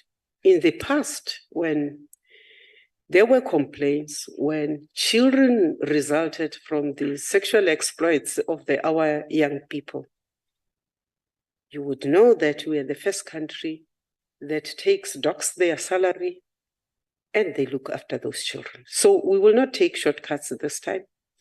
If the women come forward and say we were forced, we will act. If the women say they will pay for that. But in the defense, all the other laws and regulations will follow. But if there is a victim that comes out of this particular incident and raises their hand and says, we will deal with them. But I want to be fair to say, as I stand here, I do not have anything that says Private so-and-so, Sergeant so-and-so has done this exactly. I'm waiting for that report. Thank you, Chair. Thank you very much. The second supplementary question comes from Honorable Detroit. Thank you, Honorable Chair. Honorable Minister, we appreciate the fact that you are thorough in your investigation. But Honorable Minister, will the Minister commit to ensure that not only a disciplinary inquiry will take place, and that the case will only serve before a disciplinary council, but if needed, it will serve before a military court? And will the Minister ensure that if these individuals are found guilty for committing these sexual offences, the costs to government that pertains to the cost incurred in the investigation, the special flights and repatriation back to South Africa for the accused be billed against their pensions, for the taxpayer not to carry the burden of the misconduct if it was indeed the case? Thank you, Minister. Minister. Thank you very much, Honorable Titoy. We will do that. We will not allow South Africa's name to be soiled because we have taken every precaution to prepare our soldiers before they are trained. We will use everything in our power, the military code, the laws of the country, if they are found guilty.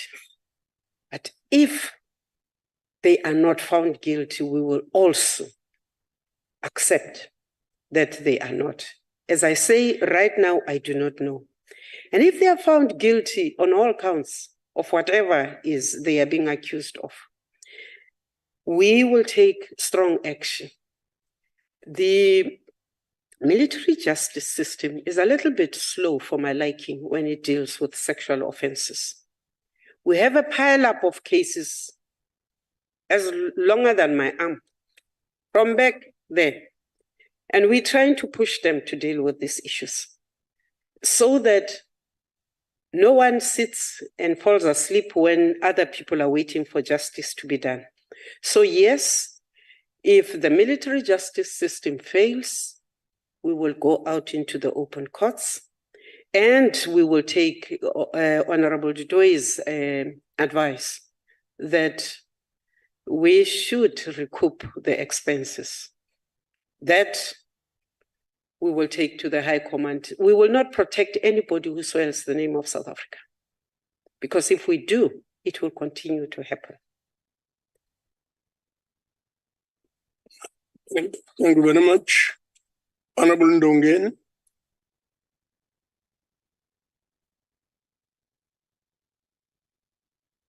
Thank you, Chairperson. Afternoon, Honorable Minister. Honorable Minister, thank you for your comprehensive response to this question. Whilst we do not condone rape by any person, as a common knowledge, soldiers in military operations are exposed to all sorts of psychosocial challenges. In this regard, can Minister explain the extent to which these allegations are being tested by the SANDF and the UN peacekeeping mission? The second, the kind and level of psychosocial support provided by the department to the soldiers deployed in peacekeeping mission. The third one, the challenge and gaps identified in such support. And the last one, the plan of the department in improving such support in the future. Thank you, Honorable Minister. Thank you, Chairperson. Thank you very much, Minister. Thank you very much. Honorable Member, earlier on I said, in fact, South Africa leads on the issues of sexual exploitation and abuse. Last year and earlier this year, the UN was in South Africa.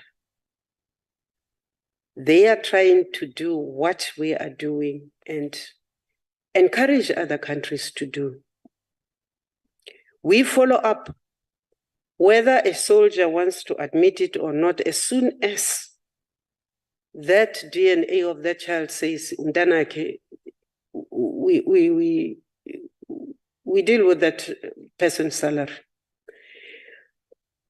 But we must make sure that the rights of women, especially, and the reason why we took these steps was that we understood that in times of conflicts, that there is a tendency. We actually even had a discussion on this with the UN to say that, you know, sometimes it is not really exploitation. Human beings do fall in love. But when a deployed person goes into a foreign country, and as a fighter, we put the higher test on this person. Because where the people are in conflict, they are female, they are poor, they are susceptible to be exploited. And therefore the pressure is on the soldier of South Africa to resist, using their position, using their resources to take that which the woman who is there vulnerable, who they are supposed to be protecting, cannot give into. And that is why it is going to be very tough for these young men to prove that they did not exploit and they did not abuse. That thing that we are saying we will do, we are already saying even within the defense force right here inside the country. I do not want to hear about an officer up there fraternizing with a younger officer down there. So we're dealing with fraternization. We're making sure that people don't use their ranks and their positions to get what they want from those who are vulnerable and may be dependent on them for safety and for leadership. So for us, we will do what we need to do. So far, we have not actually gone to where I can say to you that, no, we are now going to send a team that will deal with the victims of these accusations, because so far I do not have that in front of me. But if push comes to shove, we will do so. We are not going to let up on our soldiers. We sympathize. What we actually need to put in place is it fair for the system as it is to allow youngsters to go and spend so many months out there without remembering the other needs that human beings have? And so we are wrapping our mind around that. How many times and how often should we rotate the troops so that they have family time and the temptation does not get in? So we're grappling with that whole atmosphere. We will make sure that we don't set up our own kids also and then go out when they have volunteered to save others. We turn against them because they gave in to a weakness that all of us have. So we will try and do what is right by the victims once they are identified. Thus far, I do not know them. They have not been identified. I do know that the young men drank. I do know that there were women in the same vicinity, but I'm not told they were caught fondling. So I do not know at this stage whether there is a case other than that of breaking curfew. And on that one, I'm not backing down. But when the facts are on the table, we will, because we do not want a repeat of this thing, we will take hard action. Thank you, Chair. Thank you very much, Minister. The last supplementary question comes from Honorable Mutsamai. Mutsamai. So now, was the minister aware of allegation of sexual assault by the South African soldiers before the announcement was made by the United Nations? If yes, Minister, please provide detail. If not, why not? Minister. I think I've said twice already in the House that we learned first on the media that our guys were being trained, and that is why we took the matter back to the UN to say to them, but you've broken your own protocol. You should have alerted us before you went public on this matter. That does not mean we want to protect our children from doing the wrong thing. So on that part, we are busy, we are correcting, because we do not want any other country to be treated the way we have been treated on this one. Alert us so that we deal with our soldiers, but we have also brought them back home, and therefore everything else will have to follow. We think that our interaction with the UN actually says we do appreciate this, because in many ways when you send your troops out there, they get to see real action. So experience comes in. But we also get to do what we as South Africans say, spread a little bit of peace, make sure that the vulnerable groups are protected. So we cannot go out there and become the jackals amongst the lambs. And that is why we are very clear. If they are found to have done anything, they will get the full wrath of the military laws and even the civilian laws of this country. That one, I never get. Yes. Thank you very much, Minister. Honorable members, we now move to the last question to the Minister of Defense and Military Veterans. And this is question number 258. The question is on SANDF policy. Question comes from Honorable Shaik, and it's directed to the Minister of Defense and Military Veterans. Minister? Thank you very much, Chairperson. The South African National Defence Force is an essential department that contributes to the creation of peace. And we take this from Section 202 of the Constitution, which says that we can be deployed in civilian roles in support of. It is important for us to look at the contributions that we have made as contributions not only towards nation building, but also towards disaster management, all the operations that we have gone into. And it is also important for us to remember that sometimes this role in itself becomes an issue because it is not really budgeted for as it should. And therefore, as we review the Defense Review of 2015, which was never actually actualized, we're looking at coming back to the goals set out within the Defense Review, which sets out what we need to do in terms of support, to assist the civil authority of our country. We think that when we are done with the review, and members of parliament will be part of that, we will be able to start shifting the way we balance the budget.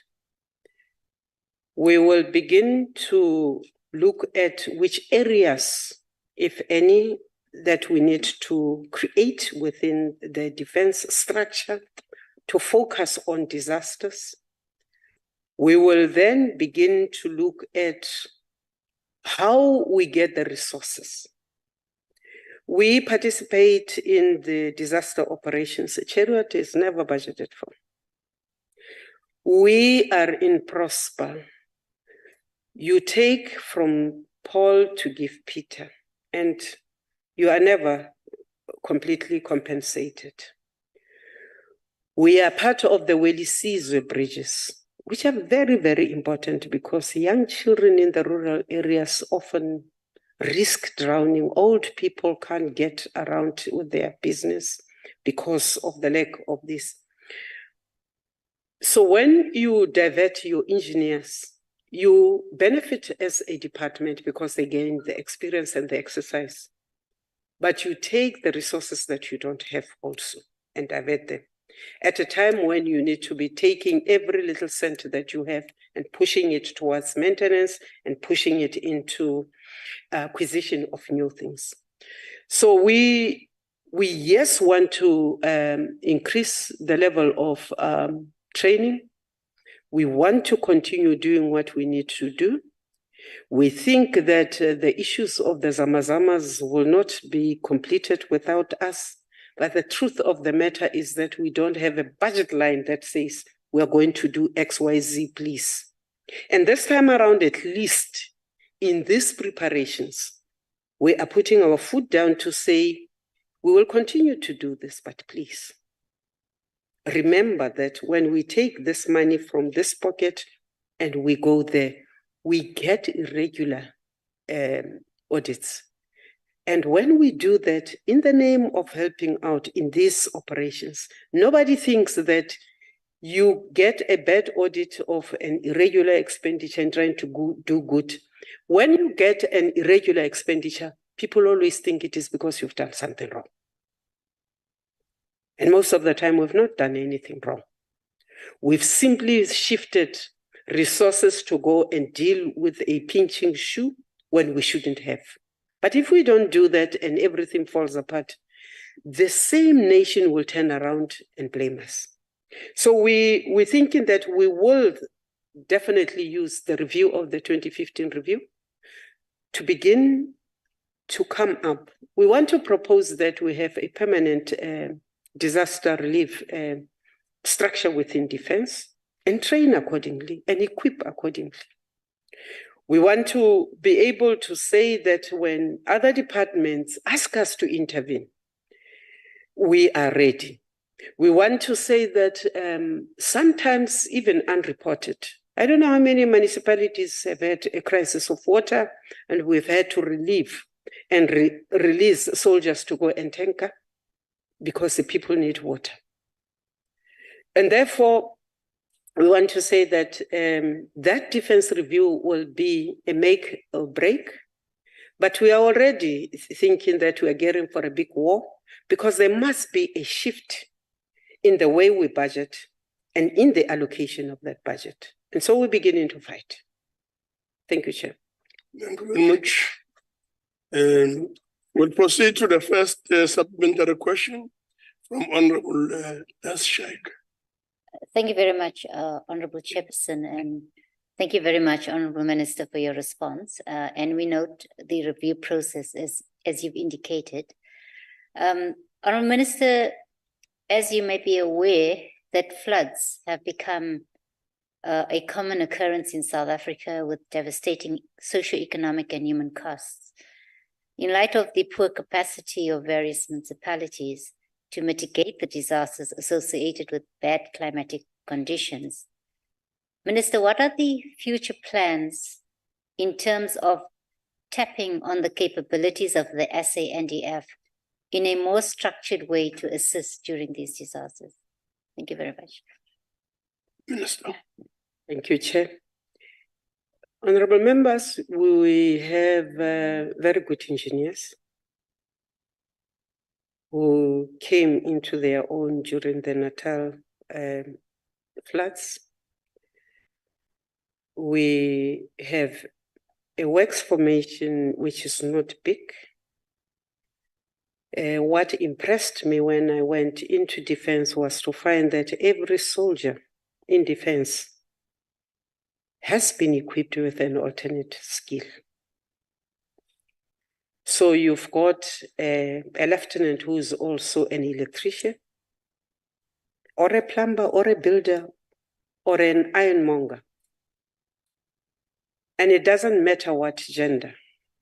So we think that, in fact, we had, when the floods in the Eastern Cape happened, and the premier there was scratching the head, we said to him, don't go looking for expensive companies if you are looking for temporary or even permanent, because there are builders, there are furniture makers in defense, and we can put that whole fleet at your disposal. So for us, it is part of contributing towards a nation. You also have the defense at that nice one, where they are into agriculture. When I first went into defense, I was very angry about the bakeries. And now I notice that even justice has begun to use their own bakeries, because that way they bake, and what they don't use, they can donate. So in many ways, the defense has become self-sufficient. We just must drive it to be very, very efficient in the use of the resources. So we want to say that SANDF would be very, very handy. We want to look at whether that program, NRSEC, as it is structured, is still online.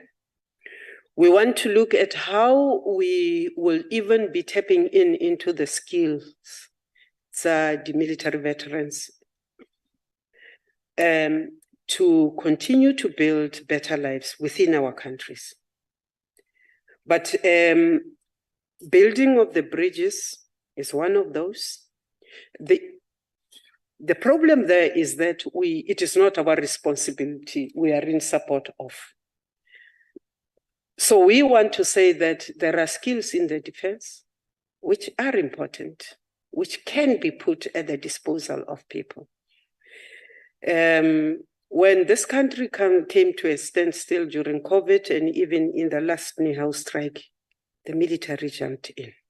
So we don't want to lose the essence of protection in a different kind to our citizens, where the gun comes second, the brains and the hands come first to the protection of our people. So we think that we should continue doing that. We're looking at issues of morality, we're looking at issues youth, and we still see a role that defense can play there. We're looking at working with the women ministry to try and be at the forefront of dealing with issues of sexual exploitation. And this case that we just had might just be the thing that pushes us to even be in your face on the protection of the rights of women in our country and elsewhere in the world. Thank you, Chair. Thank you very much, Minister. Honorable Shabangwani.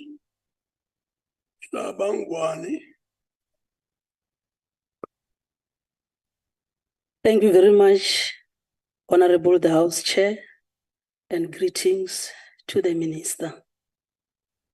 Minister, given that South Africa is in the grip of a gender-based violence epidemic, and that the South African National Defence Force is also subject to this epidemic, thus the social responsibility policy which you refer to, also include programs addressing GBV, not only within the Defence Force, but in society at large. Thank you, Honorable Minister. Thank you, Chair. In the nation at large, we will not trot on people's toes. We will go by invitation. But in the programs that are existing and that we envisage expanding, which deals with men becoming men and fathers and protectors, where we deal with the young people via NARISEC. When we, in our next intake, the new recruits into the National Defence Force, we think that we should use that example of a soldier who is a protector and who is a father figure and a mother figure. We also must not forget that the dynamics in South Africa are also changing. So sometimes it is not just the men who exploit sexually. Sometimes women do too. So that education, that change of the mindset, that preparations of responsibility to be real leaders, we will do across the genders. That we take responsibility so that we build very balanced young people. We've called on the men, in particular in the Defence Force, to be real men, real heads of their families, not absent fathers, not fathers who run away from responsibility. Because we also seem to get the picture that where men are absent in the lives of the young children, you end up having more incidences of abuse, gender abuse later on. So we encourage the men in uniform to be an example, to lead by example. But we also want to say that our chaplains and people in the medical, in SAMS, would be on hand sometimes. And sometimes when we go out on fields in different provinces, we do unleash whatever skills we have. Members will remember that in the past, we were in the last one in KZN, Richards Bay, we were concentrating in animal health. But sometimes we want to concentrate on human beings too. And maybe the next one will be on the girl child to try and protect. And yes, we have had incidences where we're not sure whether we are protecting the young female entrants enough in the defense, but we will make sure with the new intake that we really socialize them to be equals, to get wherever they want to get without being exploited by anybody of any rank or any gender. Thank you, Chair. Thank you very much. Honorable Radebe. Thank you so much, Honorable Chairperson. Thank you so much, Honorable Minister. I would like to know whether in ensuring that internal policies such as the one spoken of are actually adhered to, there have been instances of violations of such social responsibilities by members of the Defence Force during peacekeeping missions in foreign countries. If so, what punishment was exerted on the members in question and what are further relevant details? Thank you, Honorable Minister and Chairperson. Minister. Thank you very much. In the past, I'm part of the antiques of this parliament. I remember when I was the chairperson of the Joint Standing Committee that we dealt with issues of sexual abuse in the DRC. So it's coming back. We took strong exception towards our own soldiers. We actually went to the DRC as a committee to go and confront. So I don't think we are going to be lenient even this time. This time around, we want to allow the process to finish and then put pressure so that people face whatever it is that they must face. I am on record as saying that the military justice system, when it comes to issues of sexual abuse, is a little bit too slow for my liking. There are cases which have been lost for years. And the excuse was that the laboratories were whatever. Now the police have state-of-the-art equipment, and we intend to send our materials there so that people can face their own demons. But we will not countenance, and that is why I am saying, even amongst the high-ranking officers, if we get a general who is busy with a corporal or a private down there, we will deal with them. Because with that rank disparity, it cannot be a normal thing. We will deal with people who will be married in the defense to their age mates who dump their wives and go for the young little girls because they are still naive and they are agreeable. And we will also agree that we are human beings, we do fall in love, but as much as possible, that temptation should not be allowed.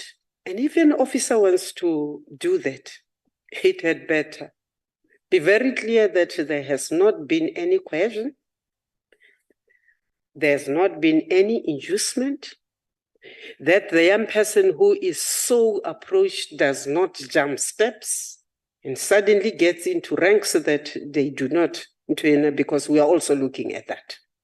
So we will do everything possible to protect the youngsters in the defense against the seniors, but also against themselves. Thank you, Chair.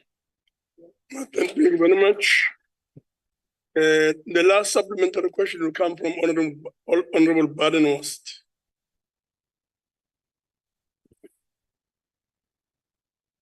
Yeah, Ribuga, Minister.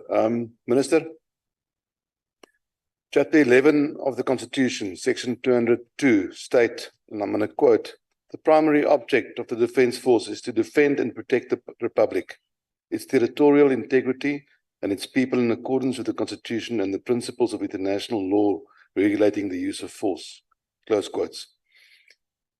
The South African National Defence Force is unable to meet even the bare minimum of the primary objective as is outlined in our Constitution. Don't you agree that you cannot execute unfunded mandates such as social responsibility programs when military veterans are left destitute and without support, and our soldiers are actually sent on peacekeeping missions without adequate equipment? We don't have money, Minister.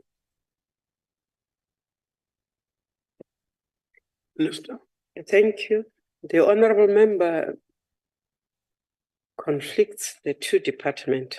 The military veterans is the military veterans is a separate department with its own DG and its own budget.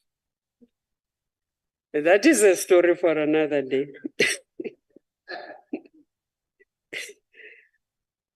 But whether we send our people out there and we leave the country unprotected is another debate that we can get into.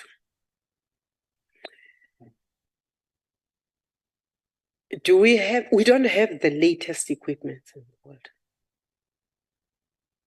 But I referred to what Tusano, through the Cubans, was able to do, help us resuscitate, and what the young people, your sons and daughters, are doing today within there to ensure. My fight right now is to rejuvenate not only the persons, but the equipment and the systems. And that is a battle that we are logging horns on. And that is why we have already started. Honorable members will get maybe when we come back in January, what we have already done so far, the journey to greatness, and all the documents that we've been working on. We will, during the festive season, try and sit down and synthesize that which we think will be the beginnings of the white paper on the review of the 2015 review. And we're not wanting to come with a new one because that 2015 review was never actually practicalized. But if I stand up here and say South Africa is without defense, so what? Must we send everybody home? Because it will not be absolutely true. Our vulnerability has been at the Navy. But your inshore patrol ships are coming in one by one. When we finish with them, we will be bringing in the outshore patrol vehicles. And we're trying to get them bigger than the inshore ones so that they are agile enough even to wage war, not just to apprehend the Kruku on our seas. Because we have actually seen what the other countries are doing. So plans are there. We need the resources. When the country's economy is not doing well, you can scream all you want, Godongwana is not going to get money out of a stone. So the clever thing to do is to lobby Godongwana so that he understands fully why the economy will not grow when the country's integrity and sovereignty is under attack. So we're talking to the relevant people, but we're also being smart about it because we're looking at options that we can put in place to mitigate. Whilst we're looking at the Navy, our primary and biggest service is the Army. And so we want to focus there. We're very happy with what they have done, the modifications and what they intend to do. We're talking to the defense industry to get into deals with them, long-term deals which will enable us to pay over a longer period. So we're looking at helicopters, and I'm hoping that nothing comes in the way of that because we need to be able to bring in new helicopters into the scene in this country. So it is not as though, we're just sitting there and not worrying. We're worrying. I have now more white hairs than when I went into the defense because it would be a pity to see South Africa crumbling because consistently we're not given the wherewithal. We're also looking inwardly, honorable members. What are the inefficiencies within the system? What can we cut and what can we divert so that we begin to address our needs better? What training is paramount? What can we delay? And what can we fast track? That is where we are. But ultimately, it must make South Africa proud to see their uniforms in the street. Not abusing them, but see that uniform as protection. It includes even looking at the type of uniform we're giving our soldiers. I have looked at the boots and I've told the Chief Sander, well, I'm not impressed. These guys must run in this. They must live in their boots and they are not comfortable. So we're trying to look at every aspect of the person in uniform's life, including the rations.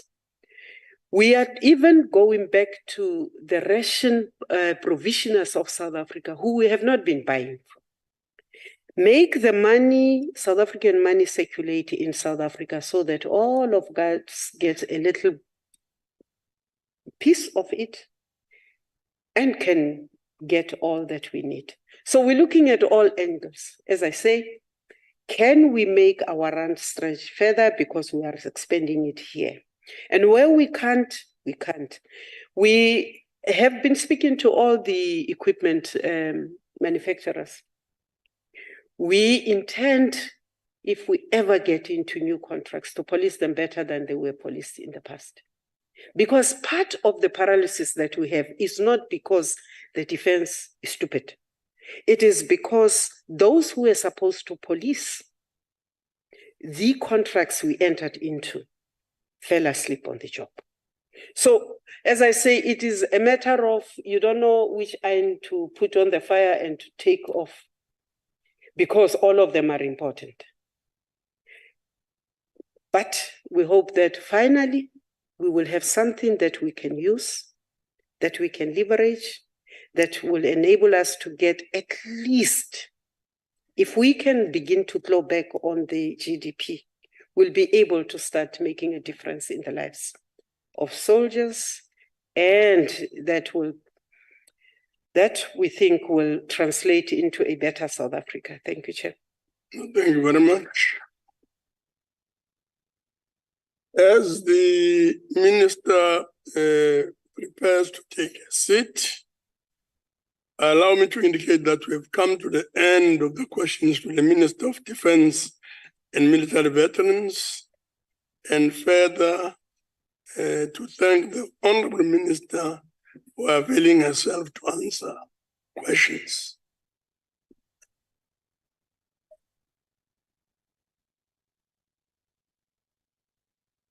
I will now proceed and call upon Honorable Ngwenya to come forward and take over the chairing. Thank you very much.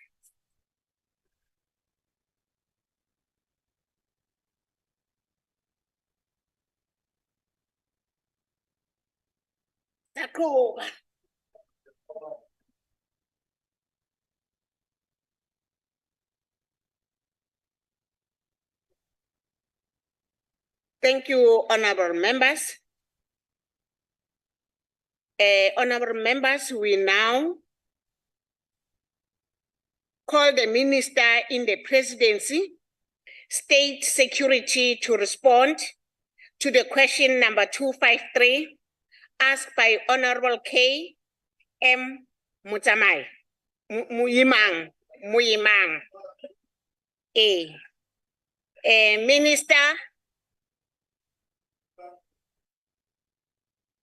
Minister Okokai, go visual. Because visual me. Ora leboha Mhlonishwa ungakuba. From question 253.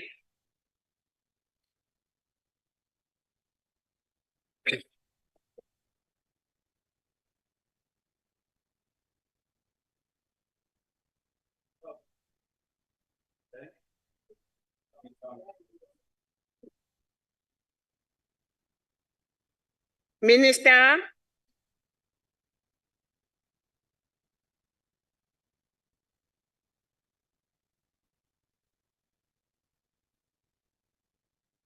Maruna tlhagetse tje.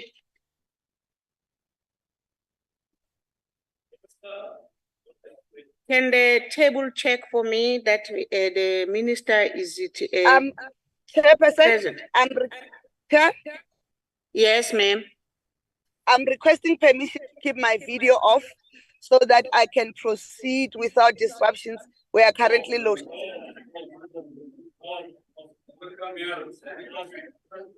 Order, honorable members. On a point of order, Chair. On a point of order. On a point of order. I'm calling a point of order here. Minister, you can continue. Chairperson. I'm calling a point of order. Can't you hear? Wait, Honorable Mukausi, there's another point of order in the House. I was first, Chair. I rose on a point of order first.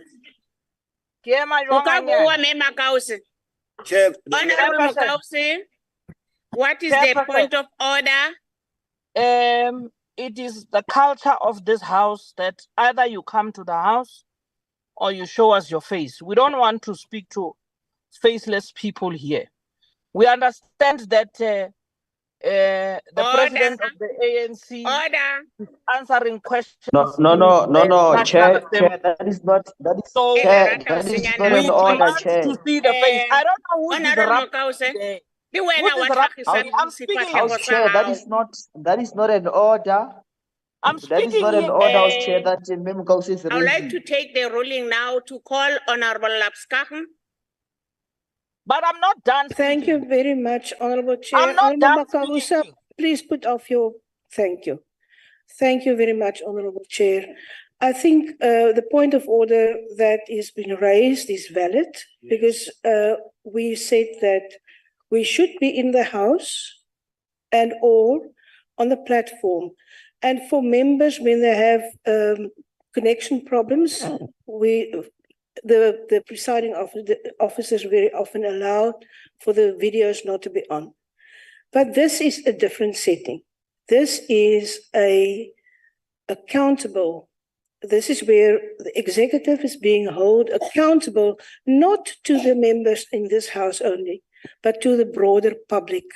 And I think that is a sort of a disrespect when we talk to people out there and we are not visible. So I would really request if the minister can be in a place where when she answers the questions is visible to not only us in the House, but to all the other members who are looking at Parliament, because this is the Parliament of the people. Thank you. Thanks very much, Honorable Lapskachen. Members must not be selective in terms of the approach. There are times when 90% of the time they are not in the House. They can't be pretending as if they're always in the House here. They can't always as if they're always in the House here. Why is he speaking? Chief Whip. Thank you, Chairperson. Chairperson, if the minister is able to actually put a face on the screen, we'd appreciate it. If not, I think we should allow her to proceed so we can proceed with the business of the House. Order, Chair. Thanks very much, Honorable Chief Whip. Point of order, Chair. What a point of order, Honorable Mutsamai. Okay. Chairperson, we want to see the minister, the deputy minister. The minister is here. So how we are going to know the minister that we serve on our committee? Well, she cannot even just open for his face to see the particular person. We want to see her. And she got the right to be in Parliament. What makes him not to come to Parliament and even he don't want to see us? Meaning that we are nothing before her. We want him to come here or we just collapse this meeting and wait for her. I thank you. Chair. Thanks very much, honorable members. I think we are still talking one word, Makaban. Or you wanted to say something different on what Honorable Lapskachen have said and Honorable Mutsamai and Kausi was talking one thing, comrade. No, Chair. Yes, ma'am. Don't predict what I'm going to say. Chair, I'm a member. They are the members, they've got the right to speak. Mine is what, Chair, before you make a ruling, the presidency that you are going to set, because in the House, we are always saying if members have got a problem with connectivity, they show their face and ask the presiding officer to do that. Yes, but we must have consistency, Chair. Take a ruling. No, don't force me. No, Chair, I think you should rule, Chair, on this matter. Honorable Makwala, I'm a human being. Honorable Lapskachen, I want you to take the ruling, but I don't know whether I want to add on what we have said. I want to add. Thanks very much, honorable member. Chairperson, yes. My hand is up, Chair. I stay with you are noted, Honorable Nsube. I stay with my hand is also original up. point of order. But I also want you to take into consideration. Honorable Kausa, we are disturbing the House. I can't hear. I'm not disturbing any house. I'm telling you that my hand is up. I want you to also take into consideration if the president, as the commander-in-chief of state security, is with the minister and therefore she can't be on camera. It's your ruling. If he wants to support her in answering the questions, so let it be. If it's now not the case, let the minister be on TV so that we can see that she is answering her questions on her own. Thank you. Thanks very much, Honorable Lapskachen. Honorable Minister, we have heard what the members are saying. My Can hand you is please up. show your face? My hand is as up. the members ask? Show your face at least. I'm speaking a different issue here. My hand is up. Honorable Kause, I didn't give you the permission to speak. Therefore, I don't want to listen to you because I didn't give you chance to. I didn't give you. I said my hands is up. My hand is up. Permission yokukhuluma musuzimema emcimbini wami. This is not Minister, wami. isithombe sakho sikubone then sikwazi ukuqhubeka. Honorable House Chair, my camera is on. No. My camera is on, House Chair. Yes, we can see you, Honorable Minister Siyabonga. You can continue. Thank you. I'll need to apologize. I'm rising on a point of order still. Honorable Kause. I'm rising on a point of order, Honorable Kause. What a point of order? Chairperson, I'm the whip of the EFF in the NCOP. Therefore, I do not agree in a manner in which you are treating our bench. I can't hear you because your Don't members tell us are that, making Makao. noise. She must come to the house. When our benches speak, you must afford them an opportunity. We did not. Honorable Kause, that's not a point of order. Can you please We are sit not down? voted in or by I'm the going to ANC. unmute you. We've got our own constituency, not the ANC. Can the table close the mic of Honorable Mukause? Can the table, I'm insisting, close Mama Mukause right now. Honorable Minister Siyakuba, can you please continue? Thank you, Honorable House Chair. In terms of responding to question 253, we are busy with implementing the recommendations of the State of Capture Commission and also on the high-level panel review. Yes, ma'am. There were 14 recommendations. There's an interruption on the line, House Chair. We had 14 recommendations that relate to our work. And as of 31st of October 2023, 10 of those recommendations have been implemented. And these recommendations can be summarized as follows: prevention of abuse of SSA security vetting to serve the interests of certain individuals, strengthening financial control and accountability, enabling the Auditor General to audit the SSA, tightening up the process of issuing firearms, strictly adhering to SSA recruitment criteria, putting in place mechanisms to sift out false intelligence reports, and prevention of abuse of SSA resources for political purposes, and taking the findings and the reports of the Inspector General of Intelligence seriously. And the remaining recommendations, such as the further investigations into the affairs of the state SSA, as well as ending ministerial interference in intelligence operations, are also being implemented by the agency. And with regard to the implementation by the high-level review panel recommendations, this has also been taken as a priority.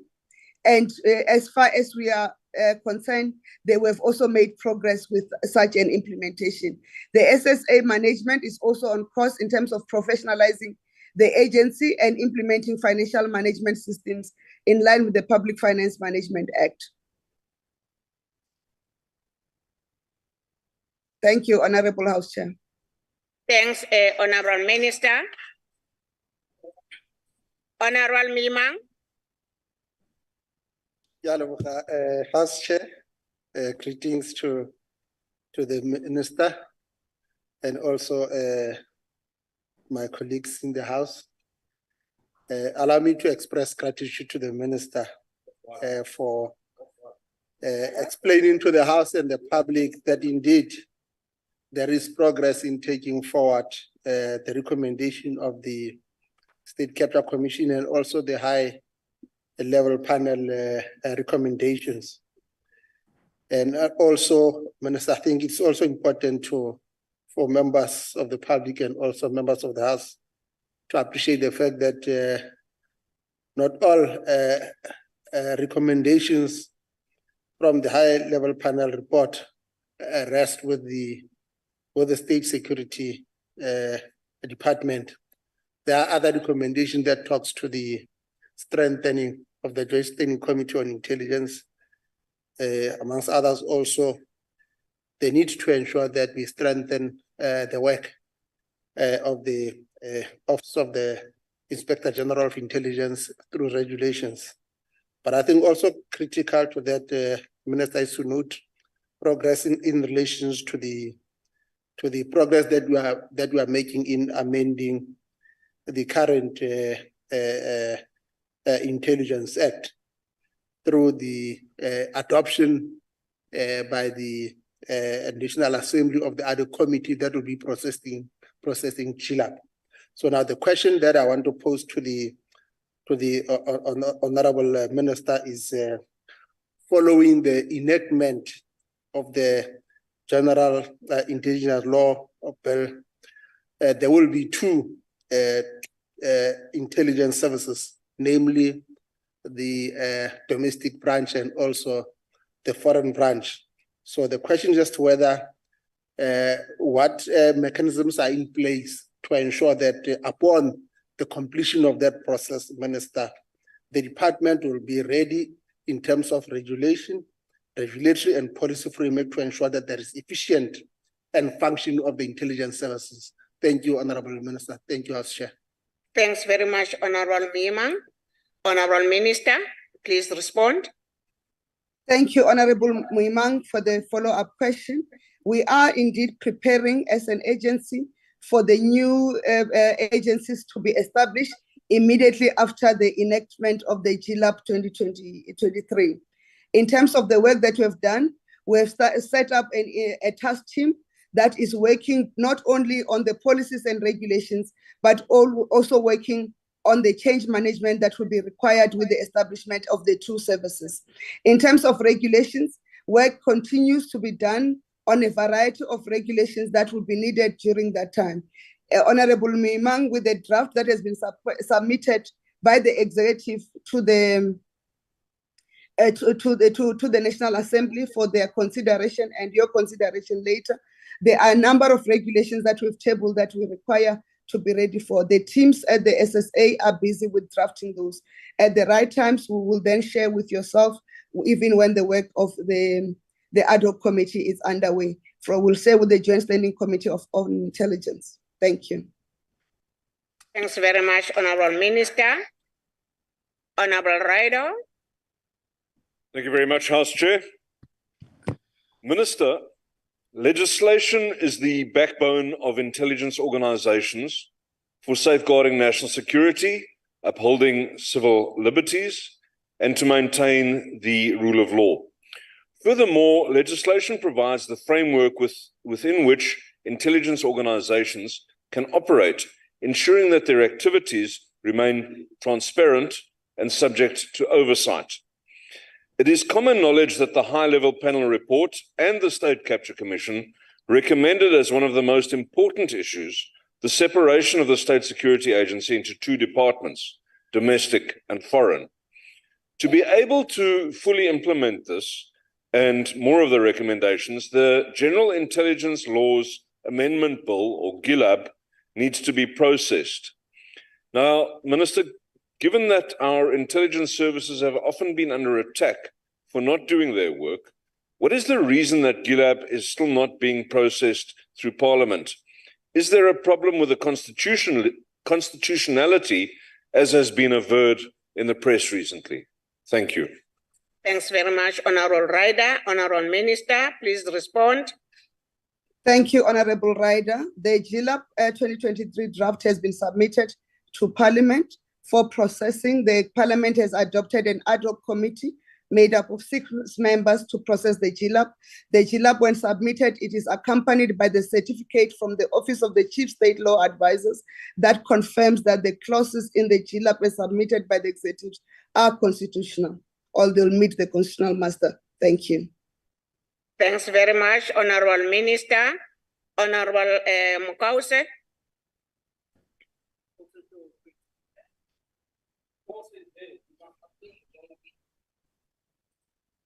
Honorable Mukause.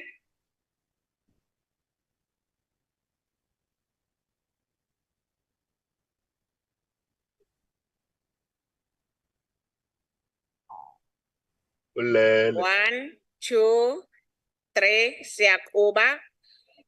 Honorable Ibrahim. Honorable Ibrahim. Thank you, House Chair. Yes, say.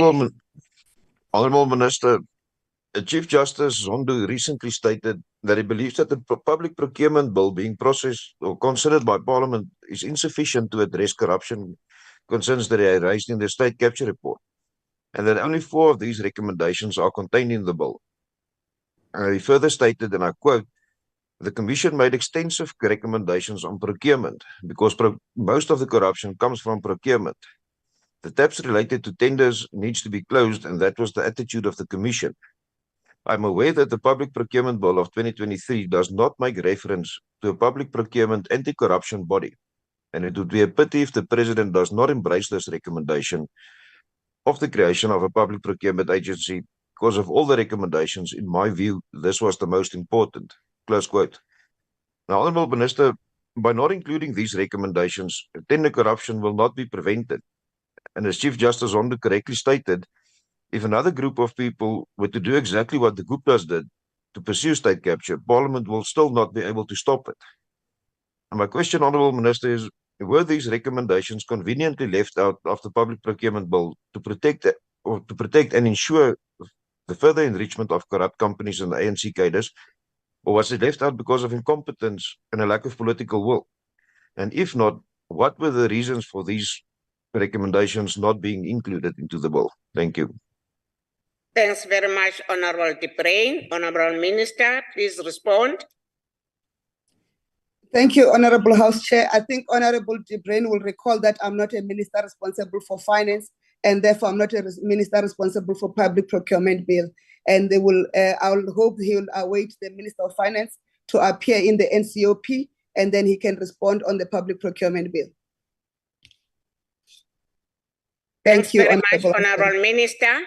Honorable Minister Siakuba, we're now going to the question 261 that have asked by Honorable Lapskachen, Western Cape, DA. Can you please respond, Minister? Thank you, Honorable House Chair. The response to these questions will be lodged with the Joint Standing Committee on Intelligence. Thank you. Thanks very much, Honorable Minister. Honorable Lapskachen. Chairperson, can the Minister just repeat? I couldn't hear clearly. Can she just repeat her answer, please? Thank you. You want her to repeat? Honorable Minister, can you please respond to Honorable Lapskachen? Repeat again. Honorable House Chair, the reply to this question has been lodged with the Parliamentary Joint Standing Committee on Intelligence. Can you hear? Okay, Honorable Lapskachen. Thank you very much, Honorable Minister.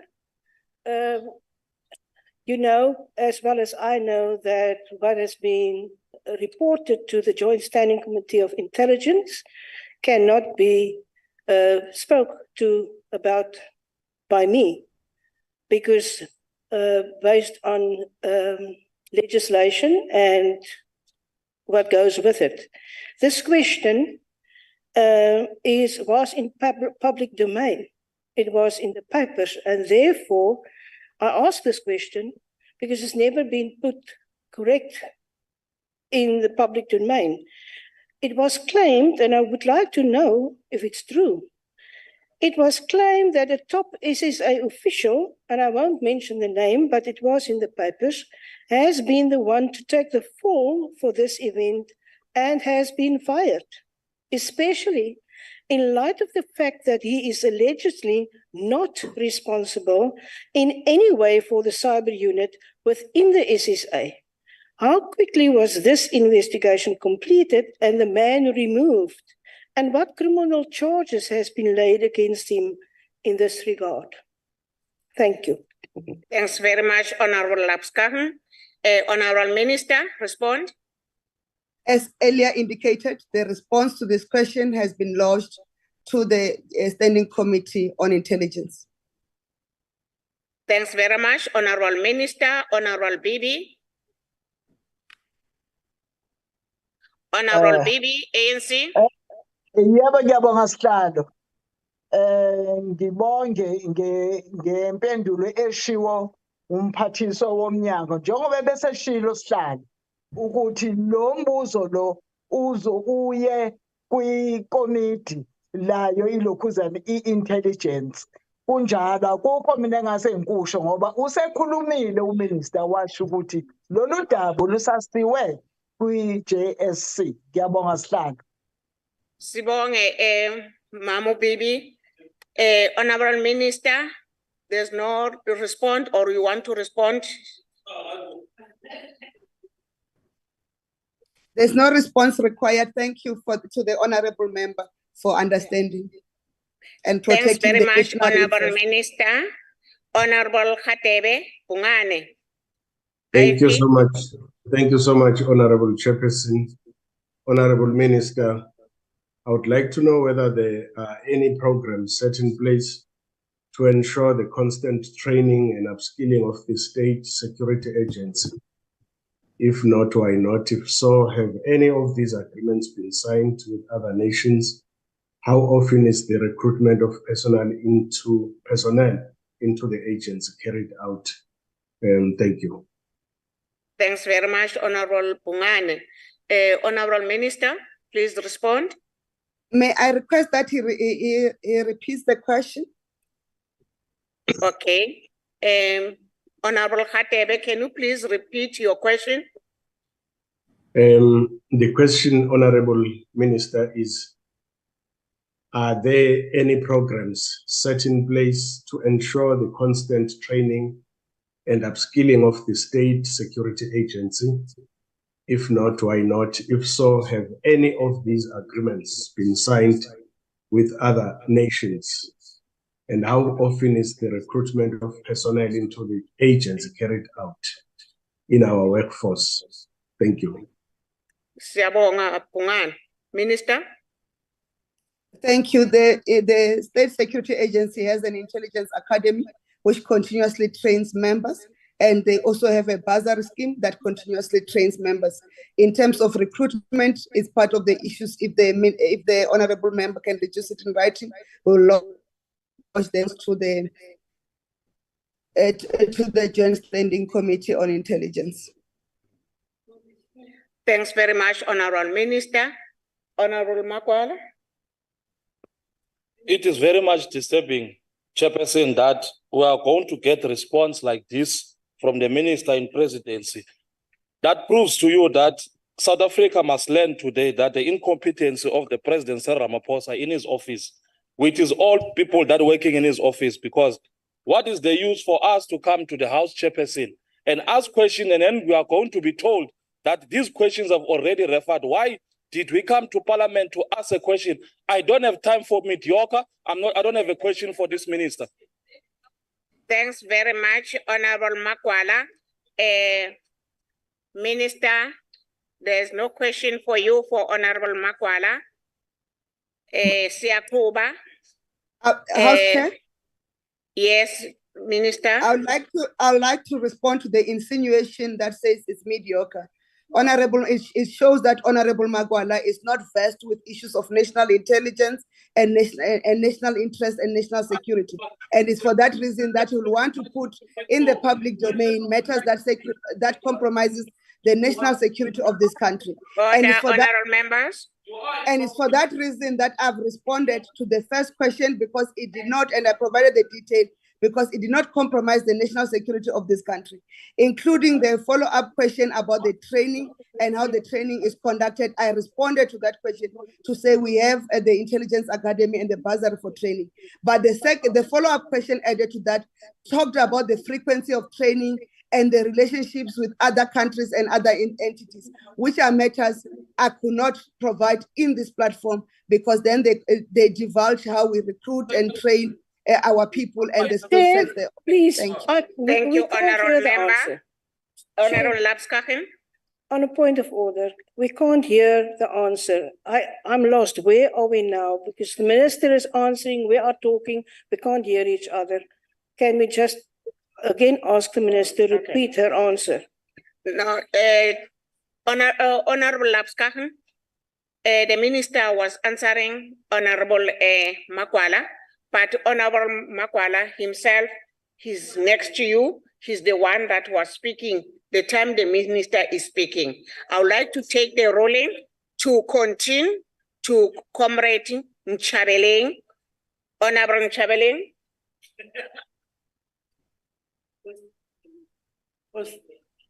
Chairperson, first request the minister to answer the question, and then Nchabeleng can have the follow-up question. Honorable Chief Whip, I've taken a ruling to continue with the follow-up question.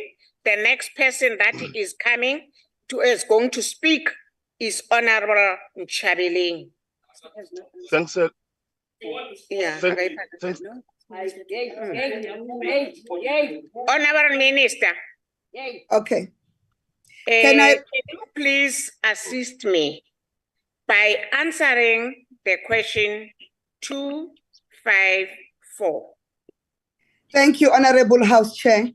Based on widespread media coverage, the minister in the presidency, as well as the State Security Agency, is aware of the state-owned company which procured the services of a private sector provider, allegedly to gather intelligence. The details pertaining to this matter shall also be formally transmitted to the Joint Standing Committee on Intelligence, but we are aware of a state-owned company that procured the services of a private sector provider who allegedly was gathering intelligence information. Thanks very much, Honorable Minister. Honorable Nchabeleng.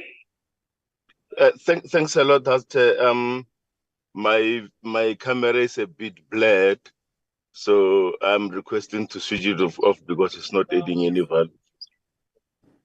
Or I may also just continue. Honorable Minister, thank you very much for your elaborate response to this important question of national interest. With specific reference to ESCOM's contracting of private security company to investigate corruption, one, was there any breach of the law? And if so, what are the consequences of that? Two, will the department consider developing and enforcing uniform minimum standards that guide all the state organs in their design of internal security management, especially as it relates to intelligence gathering? If not, and if so, what are the relevant details? Thanks a lot, Honorable Minister. Thanks, Honorable Member. Honorable Nchabeleng uchaze uMakwala, yes, Honorable Makwala ngoba ugqoke ne-uniform yakhe. Akusi yakhe uniform yamakomanisi. Okay, Honorable Minister, please respond to Honorable Nchabeleng on question 254, follow-up question. Thank you, Honorable House Chair and Honorable Nchabeleng, for the follow-up question. In terms of the first part of the follow-up question, we are going to transmit that to the Joint Standing Committee on Intelligence. But in terms of the second part of the follow-up question, there is only the State Security Agency that is allowed to gather intelligence both in the country domestically. So there is no need to enforce minimum standards of gathering.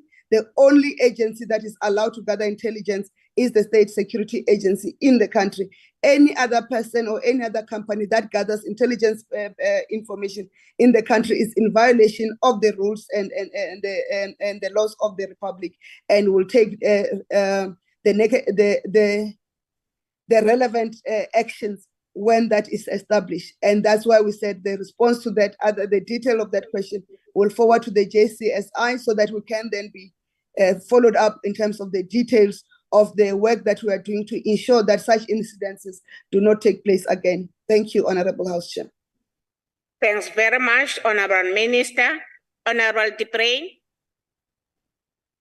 Thank you, House Chair. Honorable Minister, you have said now that there was, according to your knowledge, that there was no other service providers appointed to gather intelligence for any state of organ and so forth.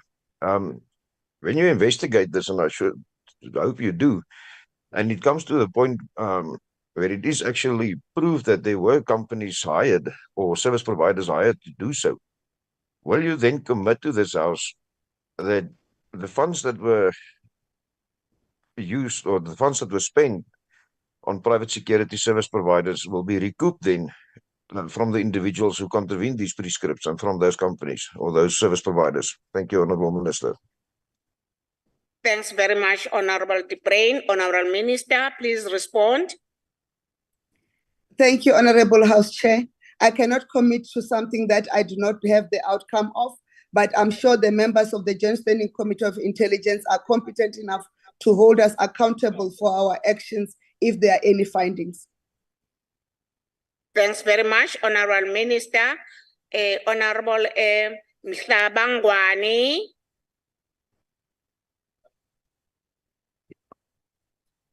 Thank you, Honorable House Chair.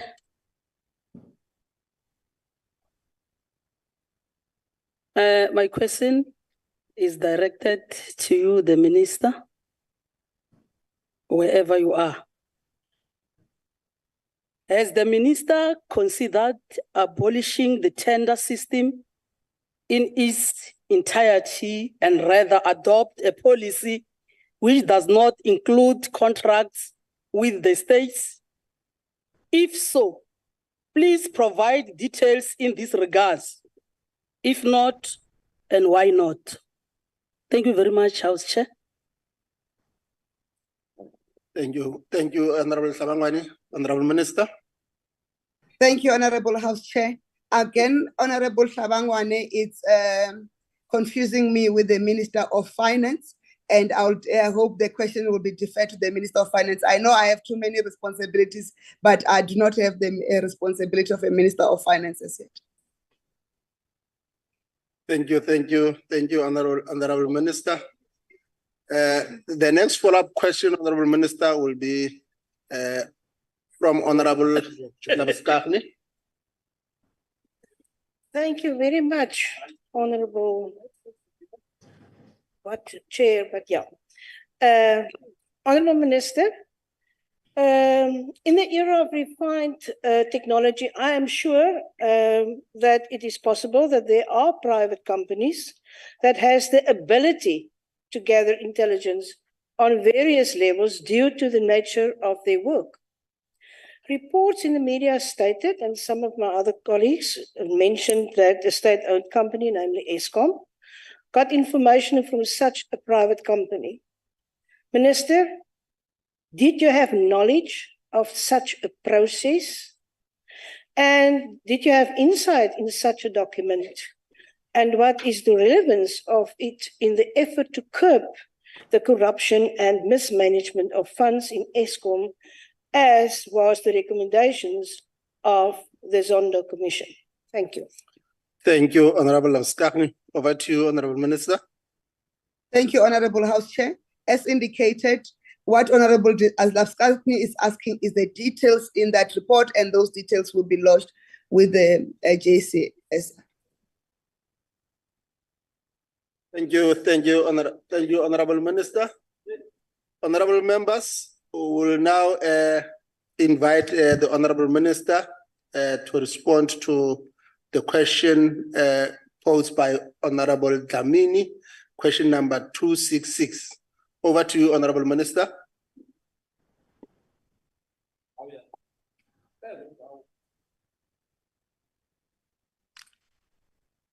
Honorable House Chair, thank you for the question. The reply for this question has been lodged with the Joint Standing Committee on Intelligence as well. Chair, on a point of order. Thank you, Honorable Minister. Honorable Abaskakne. Chair, on a point of order, I think there's no use in this oral question session.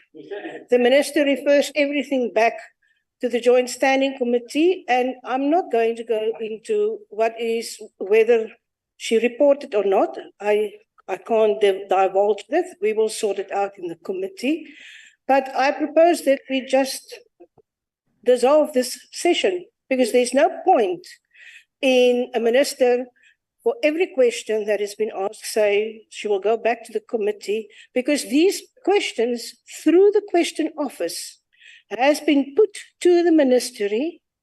And if we are doing our work to being held accountable for what you do, then you should send back and say, I will not be able to answer this question in the House, rephrase this, etc. Because as I've stated before, this session is not here for us. The session is here for the public out there. And none of these questions that has been asked was not in the public domain, and people are still. Now, I don't know who's going to answer my question because the chair is leaving. Chairperson. This is becoming more and more ridiculous. Really, Chair. Chairperson, if I may. We can just adjourn this House and ask the You minister can to come back. Lapska. Yes, because we cannot go on like this, because this is making this House a mockery. If I may, Chairperson. And this is further strengthening the fact that the South African citizens, the public in this country, does not have any trust in the security services. And being treated like this in this House further serves that mistrust. So Chairperson, really, if I I'm may very serious. respond, I do Chairperson, understand. on a point of order.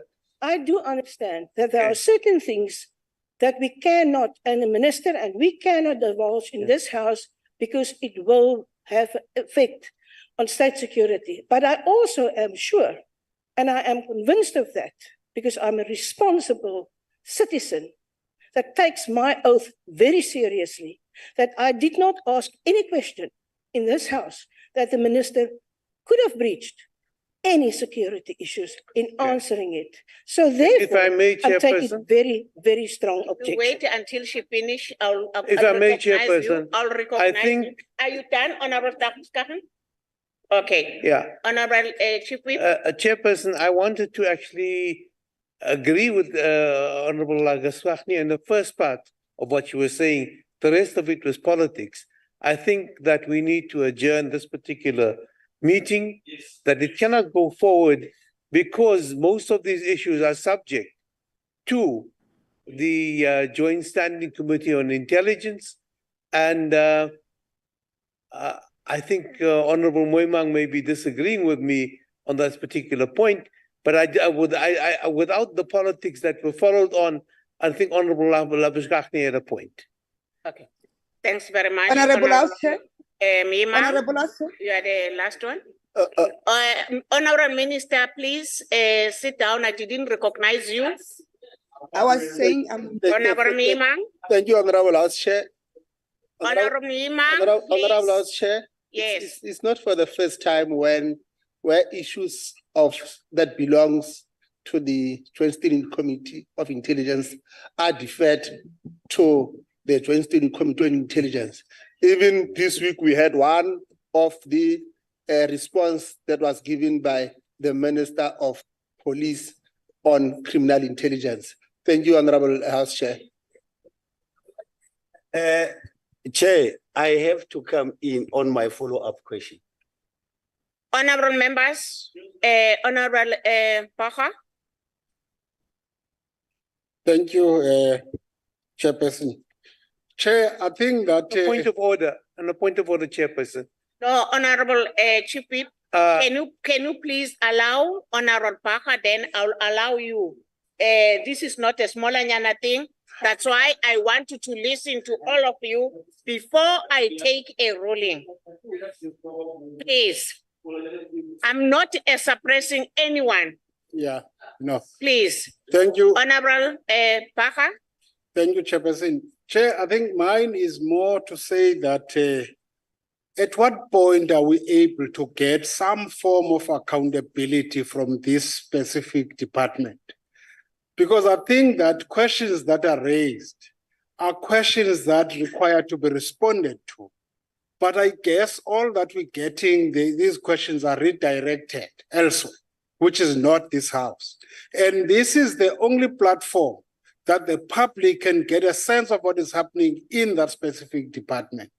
But Chairperson, I support the fact that let's adjourn the house, and probably this needs to be discussed or dealt with by our whippery and the leadership of the NCOP to kind of guide us as to at what point are we able to engage on what is happening in this specific intelligence department. Thank you, House Chair.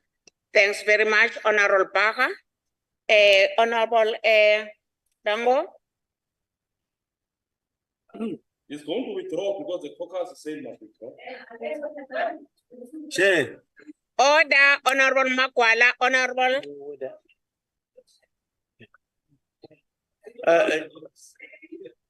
Chairperson, I had indicated at the point that I was going to support Honorable Labuschagne on that particular point, but now I withdraw that particular issue because you've taken matters forward in a very different direction. Thank you.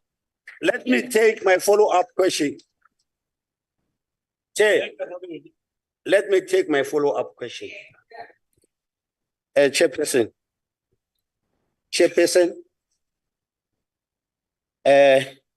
I'm so disappointed by the hopeless minister. I mean, the minister acts exactly like his father, Ramaphosa. By minister not refusing to ask the question, that shows to us that she is undermining us, and that is the reason why the minister didn't come to this parliament. I mean, the minister by not coming here, meaning that she is undermining us, and there is something that she is busy with. She's in a hurry. She's in a hurry. She cannot answer our question. With that, I don't see I can put my follow-up while the minister is not willing to answer my first question. I thank you, Chair. Thanks very much, honorable members. I want to listen all of you, then I'll take the ruling, and after that, I'm not going to take all the any hands. Honorable. Then Honorable Mutsama, you are the next, and Honorable Nkosi. Thank you very much, Honorable Chair. Order, honorable members. Can you continue, honorable member? Yes, thank you. This is so clear of what's happening within the ANC. It's a 180-degree turn. Honorable Dango supported. Now, all of a sudden, he withdraws.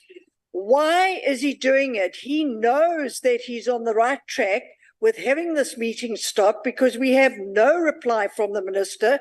She is not standing up to be held accountable. All she says is, she can't answer, she can't answer, she can't answer. So please, Chair, make a ruling so that we can go home as requested by Honorable Labuschagne. Point of order, Chairperson, on the virtual platform. Honorable members, Honorable Mimang, I did give you a chance to speak on this one. I don't know what you wanted to do again. Okay. Point of order, Chair. Honorable Brother Chair, on the virtual platform. A matter of unparliamentary language, Chair, but I know that you must still make a ruling on this, so I'm comfortable. Can you please allow me to finish about this problem? Mankos, I said you are the last one, please. What about the hybrid platform, Chairperson?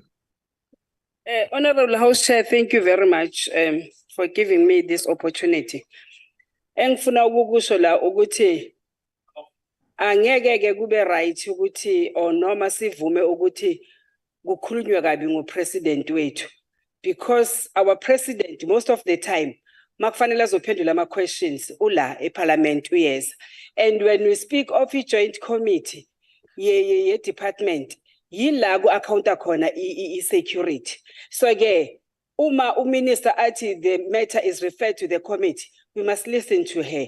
Thank you very much. But our president, bangadlali ngo-president, we are not going to allow that, Chair, because the president is always here, and most of them, they are not here when the president is here answering the questions. They are not coming to the house when the president is here. Thank you. Order, honorable members. Point of order, Chair. Honorable Honourable members. Gladys on the virtual platform. I know it's No. Honorable members, I think I have allowing you to Chairperson, point of order. Honourable Gladys on the virtual platform. all of you, This is you a are hybrid crying sitting. about the minister, that the minister is not answering the question. Yes. Now, my ruling now is that can the minister answer the questions that the members have asked to him, to her? Honorable Minister, please answer the questions that the members that have been asked you. Thank you. Honorable House Chair, question 266 requires me to disclose intelligence interventions that were made to deal with the torching of long-distance trucks along the country's major transport routes. I cannot disclose that because it will compromise the work of the intelligence and the operations of intelligence. That question has been lodged with the Joint Standing Committee of Intelligence, and that response was forwarded. Honorable Minister, order, honorable members. Honorable Minister, ndiyacela sana. Honorable House Chair, it says I must disclose. Honorable Minister, I'm the one that is taking the ruling here. We are here for questions, and you are here to answer the questions. And it's not answering. Honorable Minister, She's not answering. can you please answer the question that have asked by Honorable Mutsamai from EFF Gauteng? Point of order, Chair. Point of order, Chair. I think I can take she the must ruling. answer Can the you questions Oh, now. no. Mutsamai have asked you? Comrade, Honorable House Chair, the question I'm supposed to answer is question 266 from Yes. Ms. M. Dlamini, Mpumalanga EFS. The question Yes. says, what Yes. intelligence, Yes, you are correct. Please answer the question. may I have protection from yourself, not so that I can You speak? are protected, Honorable Thank you. Minister. Please The question answer the says, question.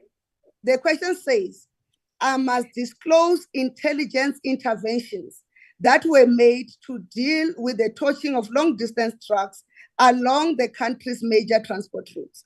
And I'm saying, Honorable House Chair, with all due respect, with all humility, I cannot disclose intelligence interventions because it will compromise intelligence operations on the very We thing are of correct. We are truck- correct, Honorable Minister. Thanks very much, Honorable Minister. Okay, right. thank you, Chair. Let me just come in. Mutsamai. Chairperson, why the minister came to this committee and answers the questions? If she cannot answer a question, why she can't answer this question? This is not secret. Honorable Minister, Point of order, Chair. where is the point of order? Yeah, Honorable Makwala. Honorable Makwala. Chairperson of the session, I want to ask Chairperson, when these questions are sent to Ministry and everyone else, they get to prepare response and everything. Yeah. And we have to prepare reply, respond, or questions. So now we come to the house. This is the second time. And if you notice, the minister is always blushing off like she's in a hurry to go somewhere. My question is, or my point of order is, Why are we still here, Mama Ngwenya, and wasting the minister's time? Because obviously she wants to go to the beach with that Springbok jersey that she's wearing. Yeah. Why are we you are here right. for the first time, Mama Ngwenya? Is that she never came to the Chairperson, house? House Chair. Why are we asking questions? House, Who House is she Chair. reporting to if she's not No, going to but respond to House us? Chair. This is the second On a question point of now she's order, not House Chair. answering. It's On completely a point wrong. of order, House It's Chair. completely wrong. It's wrong. On a point of order, House Chair. On a point of order, House Chair. Exactly. Yes. House Chair. On a point of order. She must answer questions. Yeah. No, House Chair. The house is literally getting out of order, House Chair. Point of order, Chairperson. Protect us, House Chair. House Chair, I'm rising on a point of order, House Chair. She must answer the questions. Defend this as much as you want. This is wrong. Honorable members. House Chair. House Chair. Honorable members. Order. Order. Honorable members. No, we can't allow this thing to go on continuous, Chair. Question 266. It's understandable that the minister can't answer this question. For all of you that have asked that question,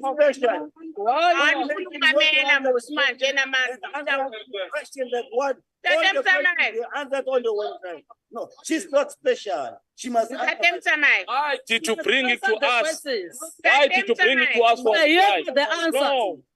No. House Chairperson. She must answer the questions. House Chairperson. She's not treating this parliament as your own house is wrong. No. House Chairperson. I would like now to invite the chairperson of NCOP to take over. Honorable Chair, come. Oh. She must answer the questions, or else we are jammed. This minister. Yes. Honorable Chair. No. An incompetent minister. She must hear it. She's incompetent. No, House Chair, House Chair, we're being undermined here. We're here for the answers. This is the daughter from a House Chair, we're being undermined here. Always referring questions to other ministers. It's wrong what she's doing. It's completely wrong. If people don't want to be in the house, let them leave. She doesn't come to this house. She doesn't want to answer questions. What have we done? And she's undermining us. Chairperson, if EFF doesn't want to be in the house, let them leave. The answer. This is completely wrong. It's wrong what you are doing as the ANC. You are giving us incompetent people who can't answer simple questions. She's trying to answer that simple question. To come to the house. She's sitting in the house, Chairperson. We want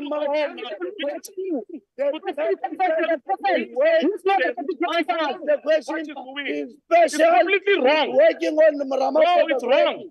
Because chase us out. She's not going to answer anything. She cannot answer. No, she can't answer anything. Why must we continue? No, she can't. Why must we continue? She's failing to answer the question. We want the answers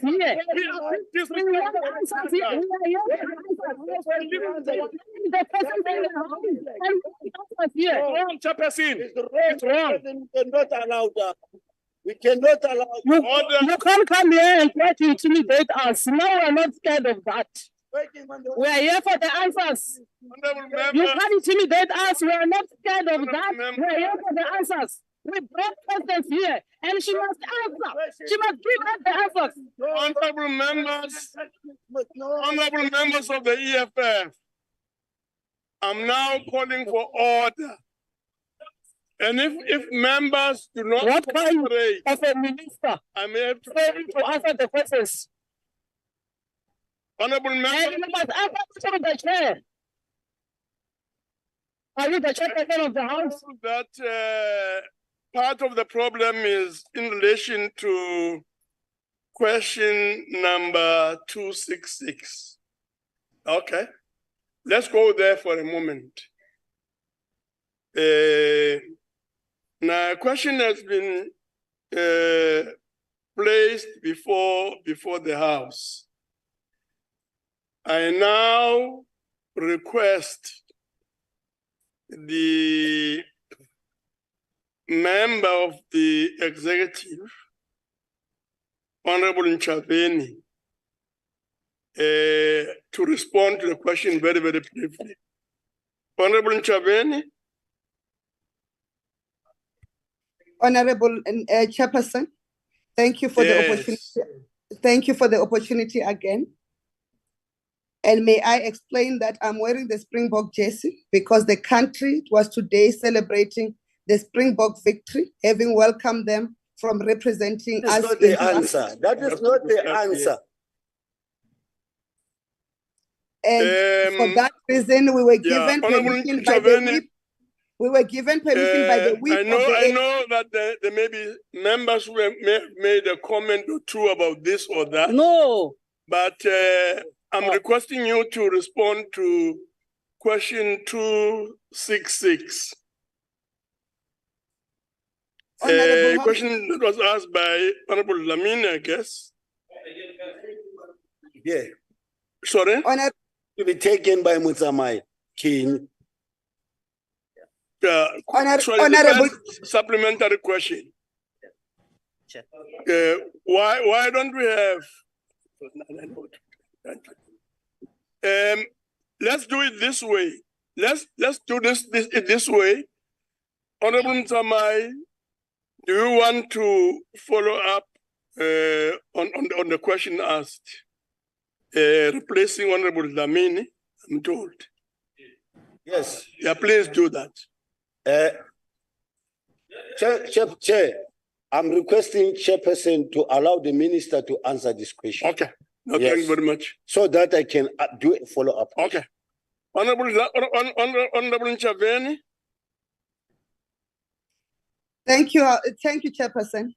As indicated earlier when I responded, the question requires me to divulge intelligence interventions that on how we are dealing with the torching of long-distance trucks along the country's major transport routes. I've indicated to this House that will mean we are divulging details of the intelligence operations and therefore will compromise the work of the State Security Agency. For that reason, as indicated to our draft responses to yourself, the responses details have been lodged with the Joint Standing Committee on Intelligence.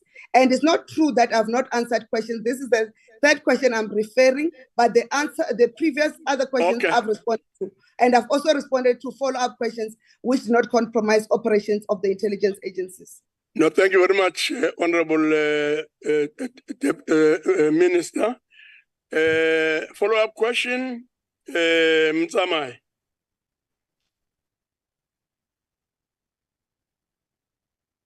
Chairperson, the very same follow-up question, she's not going to answer it. What's your question? Yeah, let me say this, Chairperson, okay? Minister, continuing touching and attack of the trucks is a long-standing issue which you have failed to safely deal with. As to date, there exists no backup as what the cause of those acts of criminality. This affirms the sentiments of the EFF that South Africa is filled with incapacitated ministers who are mandated to be able to track such coordinating action and yet fail to respond. In light of this, what urgent measures have you taken to deal with those acts of organizing criminality as we have not seen any improvement? Please take your seat here. Now we move on to come back to just now. Not unless you want to rise on a particular specific point of order or something. Chairperson, ke a leboha. Ke ne ke kopa fela go Ntate Motsamai a withdraw the last statement as a raising after I etsa a follow-up question. Withdraw the question. I cannot withdraw the question. Withdraw the question. This is the question. What is wrong there? What is wrong there on the question? Must I withdraw what? Order, members. Order. Order. One point, Order. Order, members. Honorable Jabeni, please respond to the question. Honorable Chairperson, I'll request Honorable Mutsamai to reread the question that they wrote for him because I could not hear what he was saying even when he was reading. Please raise it. Sit. Minister, you must understand, Chairperson, you must understand maybe the minister is busy with something. That's why she cannot answer me. Honorable I want the minister to explain to him what I was saying. Honorable Mutsamai, I'm giving you an opportunity to repeat the question. Please repeat the question.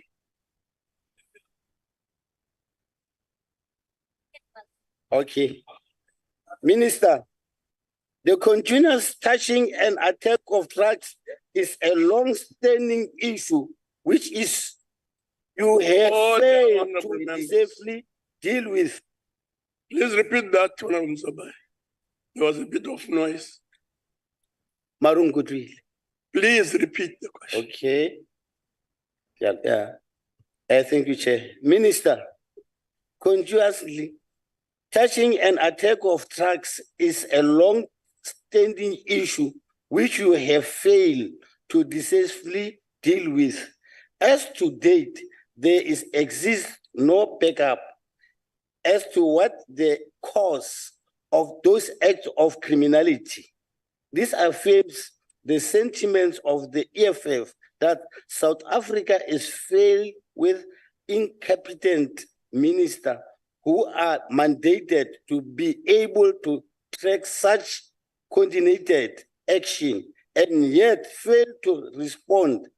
In light of this, what urgent measures have you taken to deal with those acts of organized criminality, as we have not seen any incompetence? Thank you very much. Honorable Minister, any other measures? Basically, that's the question. Can you please respond? Honorable Chair, if touching is about touching, and if decisive is decisively, and incompetent is incompetent, I didn't hear the other things that he said, so maybe that's why Kasakhono Arab. But if it's the summary, Point of order, Chairperson. If it's the summary, Point of order, Chairperson. Honorable Chairperson, I'm going to. Yes, what's the point of order? Can just the minister for once in her life just answer the question? Don't try to be a teacher where you are sitting, man. What is the point of order? Just answer the question. That's not the point of order. Please proceed, Minister. Thank you, Honorable Chairperson. It's interesting that when people make aspersions, when you throw it back, they are very touchy to respond. Anyway, Honorable Chairperson and the members of the House and South Africans, you are well aware that the police have made arrests of people who were found, who were part of those who were found touching or who touched the trucks. And that's as far as I can disclose in terms of that the Minister of Police has reported on the numbers and the appearances and, you know, the numbers of people who have been arrested by the police as relates to touching, to indicate that we are doing the opposite of what Honorable Mutsamai and the EFF are claiming. We continue to make inroads and arrest those who are responsible for destroying the infrastructure, and the number of the successes that the police have reported in that space indicates the work that we are doing to make sure that we address the problem of the long distance trucking sector holistically and collectively. Thank you. No, thank you very much. Chairperson, we will now, honorable members, move on to Chairperson. A follow-up question. A follow-up question from Honorable Abuskat. Nana, on what point are you raising? Chair, I did not have intentions of getting involved in this fight. I'm asking you on what point are you raising? I'm getting there. Better be patient with me. Please. Sure. Please proceed. I don't intend getting into this fight. You've just set a precedent. Not only Mutsamaye can't pronounce some English words in this house, including in the ANC after all. But none of us have ever descended that low and ridicule a member of this house based on pronunciation. It's very low, Chair, and if you can't rule on it, ask the minister to call the minister to order, rest assured, Chair, I will do it next week, and you'll never. Yes, now we will make the necessary follow-up, check answer, and so on, and come back to you. Honorable, please proceed. Thank you very much, Chair, and I duly support Honorable Malindi in his point of order. Minister, the Minister of Police was quoted in a media statement that he is of the opinion that these attacks were, and I quote, an attack on the South African economy, close quote. We also... Honorable members, please order. Please proceed. Please. Please, please. Honorable member. Honorable member, please, if you want to leave, please leave. Please leave. Honorable Labusbakne, please proceed.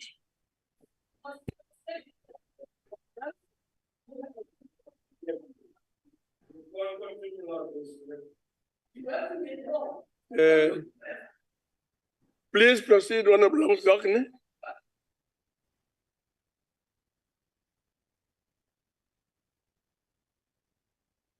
Yes, please proceed. Chair, thank you, but it will be very difficult to proceed if the minister can't hear me. Okay. The Minister of Police was quoted. The Minister of Police was quoted in a media statement that he is of the opinion that these attacks were, and I quote, an attack on the South African economy, close quote. We also had the incident of the July 21 insurrection, where our citizens rightfully ask how is it possible that incidences like this can happen on such a scale without some kind of intelligence to prevent this. It is further common logic that intelligence gathered by our intelligence agencies are being presented to the responsible structures to act on it. Therefore, Minister, would you agree that the failure to act on high-risk intelligence reports, which in the end result in the loss of lives or severe damage, that the applicable ministers should be held accountable if and when they did not take preventative measures to prevent these kinds of incidents? Thank you very much. Minister? Thank you, Honorable House Chair. And I must indicate that Honorable Labaskakni refers to an opinion of the Minister of Police. I have no place to express a view on an opinion of another minister. And therefore it becomes very difficult for me to then respond to the follow-up questions because Honorable Labaskakni wants me to make a judgment on aspersions that are being casted on my colleagues without any proof. So I will not want to respond to that question because it's an opinion of Honorable Labaskakni, so I will not want to commit myself. Honorable Rada, what's the point of order?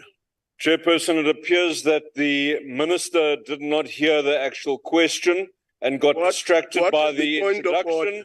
Chair, if the minister had presented herself to this house, we could have had a proper engagement. She has not done so. She's hiding behind a camera. She's hiding behind legislation and abusing it. And now she's hiding behind a misinterpretation of the question. Chair, it's not acceptable. We are here to give accountability of the executive. It's not being achieved. Please sit down. That's not the point of order. You want Point, to rise? Chair?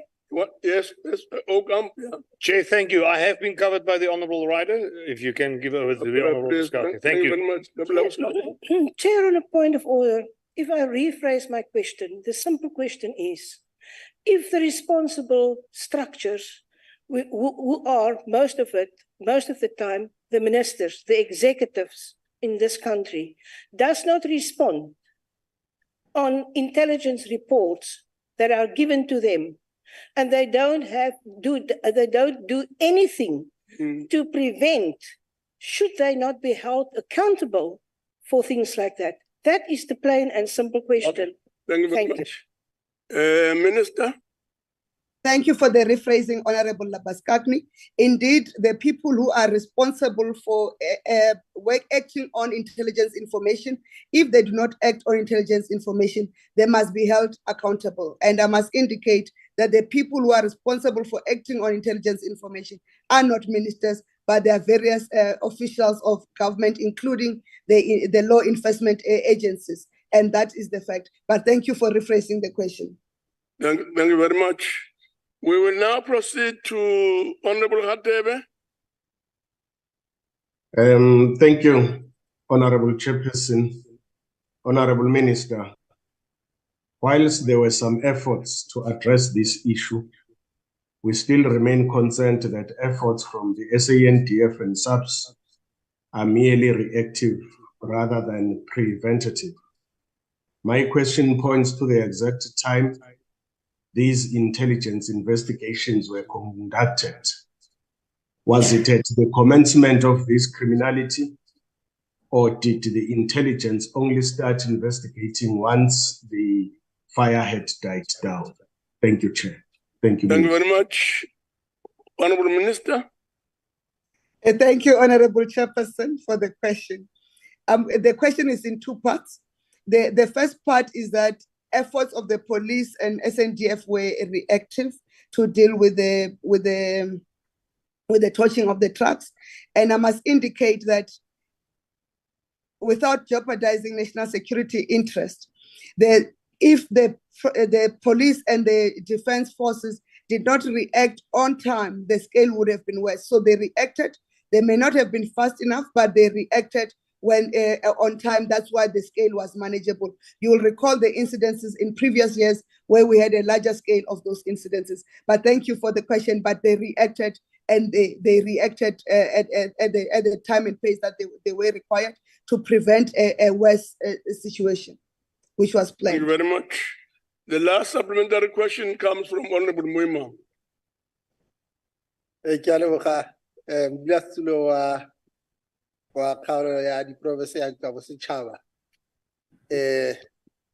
Allow me to take this opportunity to indeed express my appreciation on the response that the minister gave, to the extent that as the response to the main question will compromise the operations in terms of the work that is being done by structures, by relevant structures. We are happy to deal with the matter at the level of the Joint Steering Committee on Intelligence. Thank you, Honorable National Chairperson. Yes, thank you very much, Honorable Minister. There was no question for me to respond. He was simply indicating that they will take the responses from they will follow up on the matter from the Joint Standing Committee on Intelligence, as he is a member. Yes, thank you very much. We will now proceed to the next question. The next question is question 262. This question is on top security clearance. The question has been asked by Honorable Labuskakne and is directed to the Minister in the Presidency, State Security.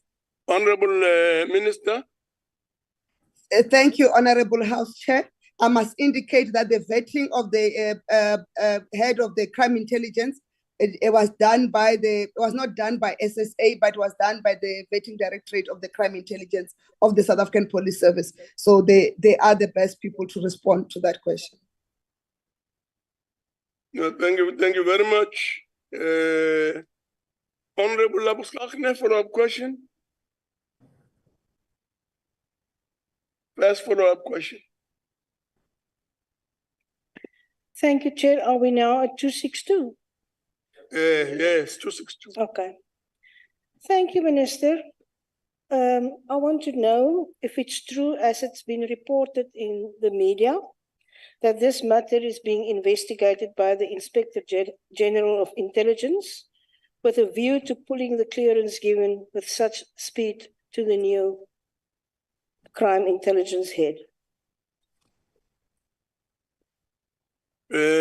Minister?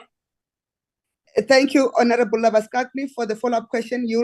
Honorable Labaskakni, you'll understand that given that the matter deals with a crime intelligence, therefore the work of the Inspector General as it relates to that will be then briefed to the relevant people, but not to myself, as I'm only responsible for State Security Agency. Point of order, Chairperson. Yes, Ocampo, not point I rise. Chairperson, I'm rising on the point that it is clear to me that, with all due respect, the minister is really trying to avoid answering any questions. Firstly, and I'm repeating what's been said before, she refused to be on camera. Now it's clear to me, and just give me a moment, sir. The previous question asked whether she, and I'm going to repeat this, whether it's true. Whether it's true. No, the basic so question I'm asking you, Honorable Ocampo, the question I'm asking you is, Chairperson, on what point are you rising? I'm rising on the point that the minister is accountable to this house, and she's absolutely absconding that accountability. Yes, no. She's refusing to answer questions. She could have answered it. It's not a point of order or any other point. That's the problem. Keep on protecting. That's the problem. Thank you very much. Thank you. And she's a disgrace of a minister. She's an absolute disgrace. The second follow-up question is from Honorable Nchabele. Honorable Nchabele?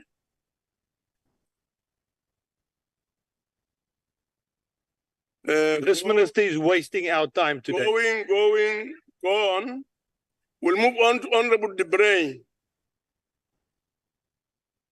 Thank you, Chairperson. Chairperson, seeing as the minister hasn't answered the initial question or any follow-up, I really don't see any point in continuing this question and to ask any further questions. Thank you, Chairperson. No, thank you very much. We'll pass on to Honorable Makwala, who's not here. Honorable Makwala. Go on. Thank you very much. We'll proceed to the next question. The next question is 255. This question is question number 255. The question is on vetting government officials and or personnel. This question has been tabled by Honorable Elsie Bibi, and is Director of the Minister in the Presidency, State Security. Honorable Minister. Thank you, Honorable Chairperson. In terms of the A part of the question, measures to address the backlog, we have implemented the following measures, or we're implementing the following measures. We are developing an e-vetting solution, which will be concluding soon, so that we can then ease up the vetting process. In the digitizing, we're also digitizing the vetting files from, and that will start in 2024, April. And the employment of, and we're also working on the employment of intelligence veterans who are on contract that we're ending in 2024. And we've done the prioritization of government departments and SOEs into primary and secondary priority clients. And the model is in practice. And we did that to ensure that those SOCs and departments that are of high priorities are then fast-tracked in terms of vetting. And we started a creation of what we call vetting fieldwork units with client departments that will help the departments then help us to gather the information, because the major part of the delays in vetting is the ability of those who are being vetted to supply the information timelessly. And we are also doing a closure of vetting files that are older than 5 years in the system, and we're restarting them again according to the prioritization model that I spoke to earlier. In terms of the status of the vetting backlog, currently, a total vetting backlog files, we've got 19,951, and the total files processed so far is 14,318. Of these, 14,441 closed due to being old, more than 5 years old in the system, and 1,877 processed and finalized. The remaining backlog, therefore, is standing at 3,632 and is made up of the following: confidential clearances is 2,300, secret and top secret clearances 1,333, and these are expected to be completed by end of the current financial year. Thank you, Honorable House. Thank you very much. First supplementary question from Honorable BB. Thank you very much, Chairperson, and thank you very much, Honorable Minister, for your appreciation for the significance of capacity and also professionalism in the vetting by the state security agencies, as demonstrated in your intervention. This brings into sharp focus the fundamental question as to whether there is any collaboration between the SAPS Crime Intelligence Division and the SAA as part of maximizing the limited human resources. Honorable Minister, if not, why not? And if so, Minister, what are the relevant details regarding it? Thank you very much, Chairperson. No, thank you very much, BB. Minister. Thank you, Honorable Baby, for the question, for the follow-up question. Indeed, we are working on improving the collaboration between the SAPS and SSA as it relates to vetting, in particular when it relates to vetting of senior officials, so that senior officials in SSA and the senior officials in SAPS are not internally vetting themselves, but they can be cross-vetting, meaning that ideally the head of the crime intelligence of SAPS should be vetted by SSA instead of being vetted by SAPS crime intelligence, which is the current situation. To do this, we want to improve the integrity of the system and the robustness of the system.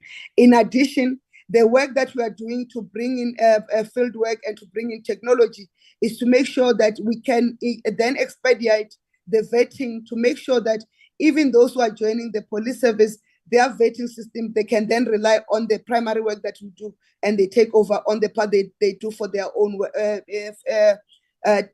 recruits at the entry level, and we can then process the ones that we do. But it will also improve the robustness of the system to look at security holistically. Thank you, Honorable Chairperson. Thank you very much. The second supplementary question comes from the EFF, Honorable Dlamini. Honorable Dlamini. Going, go on. Thank you very much. We move on to the IFP, Honorable Hadebe. Thank you, Honorable Chairperson, Honorable Minister. This agency has been sitting with a huge backlog since 2019, and evidently nothing has changed since then. And unfortunately, this defeats efforts to fight corruption and the mismanagement of funds. My question to you, Honorable Minister, has your ministry taken, what steps has your ministry taken since 2019 to ensure the necessary recruitment of personnel and funding needed to carry out much needed background checks? Thank you. Thank you very much, Honorable Minister. Thank you, Honorable Hadebe, for the follow-up question. Indeed, the backlog has been used, but we have put in measures as indicated earlier. We're introducing an e-vetting system. We've introduced the field workers. We also brought back the former vetting veterans on contracts to help us expedite the vetting process, but also the cases that are old, the vetting applications that are older than 5 years have been removed from the system so that we can then prioritize what is confronting us, and also implemented a model that allows to prioritize departments and agencies that are compromised in line with the commitment that has been made in 2014. And that is the work that we've started to do so that we can resolve the banking backlog. We've been following up on this matter very closely because of the interrelated work that is being done by the SIU and their investigations, and the majority of people who are found to have been occupying higher positions without the relevant and necessary security clearances. Thank you. Thank you very much. The last supplementary questions come from Honorable Baha. Sorry. No, Honorable Nana is taking the question. Okay. Honorable Nana. Thanks very much, Chairperson. Minister, I do get your point that work is being done with regards to addressing the backlog. But can I check with you, what is the process of addressing the backlog of vetting designated government officials and personnel of state-owned companies? Is there also a process of guaranteeing that all vetting processes, including those done by the police and the defense, are of the same high standard, especially secret and top secret vettings? Thank you. Yes, Honorable Minister.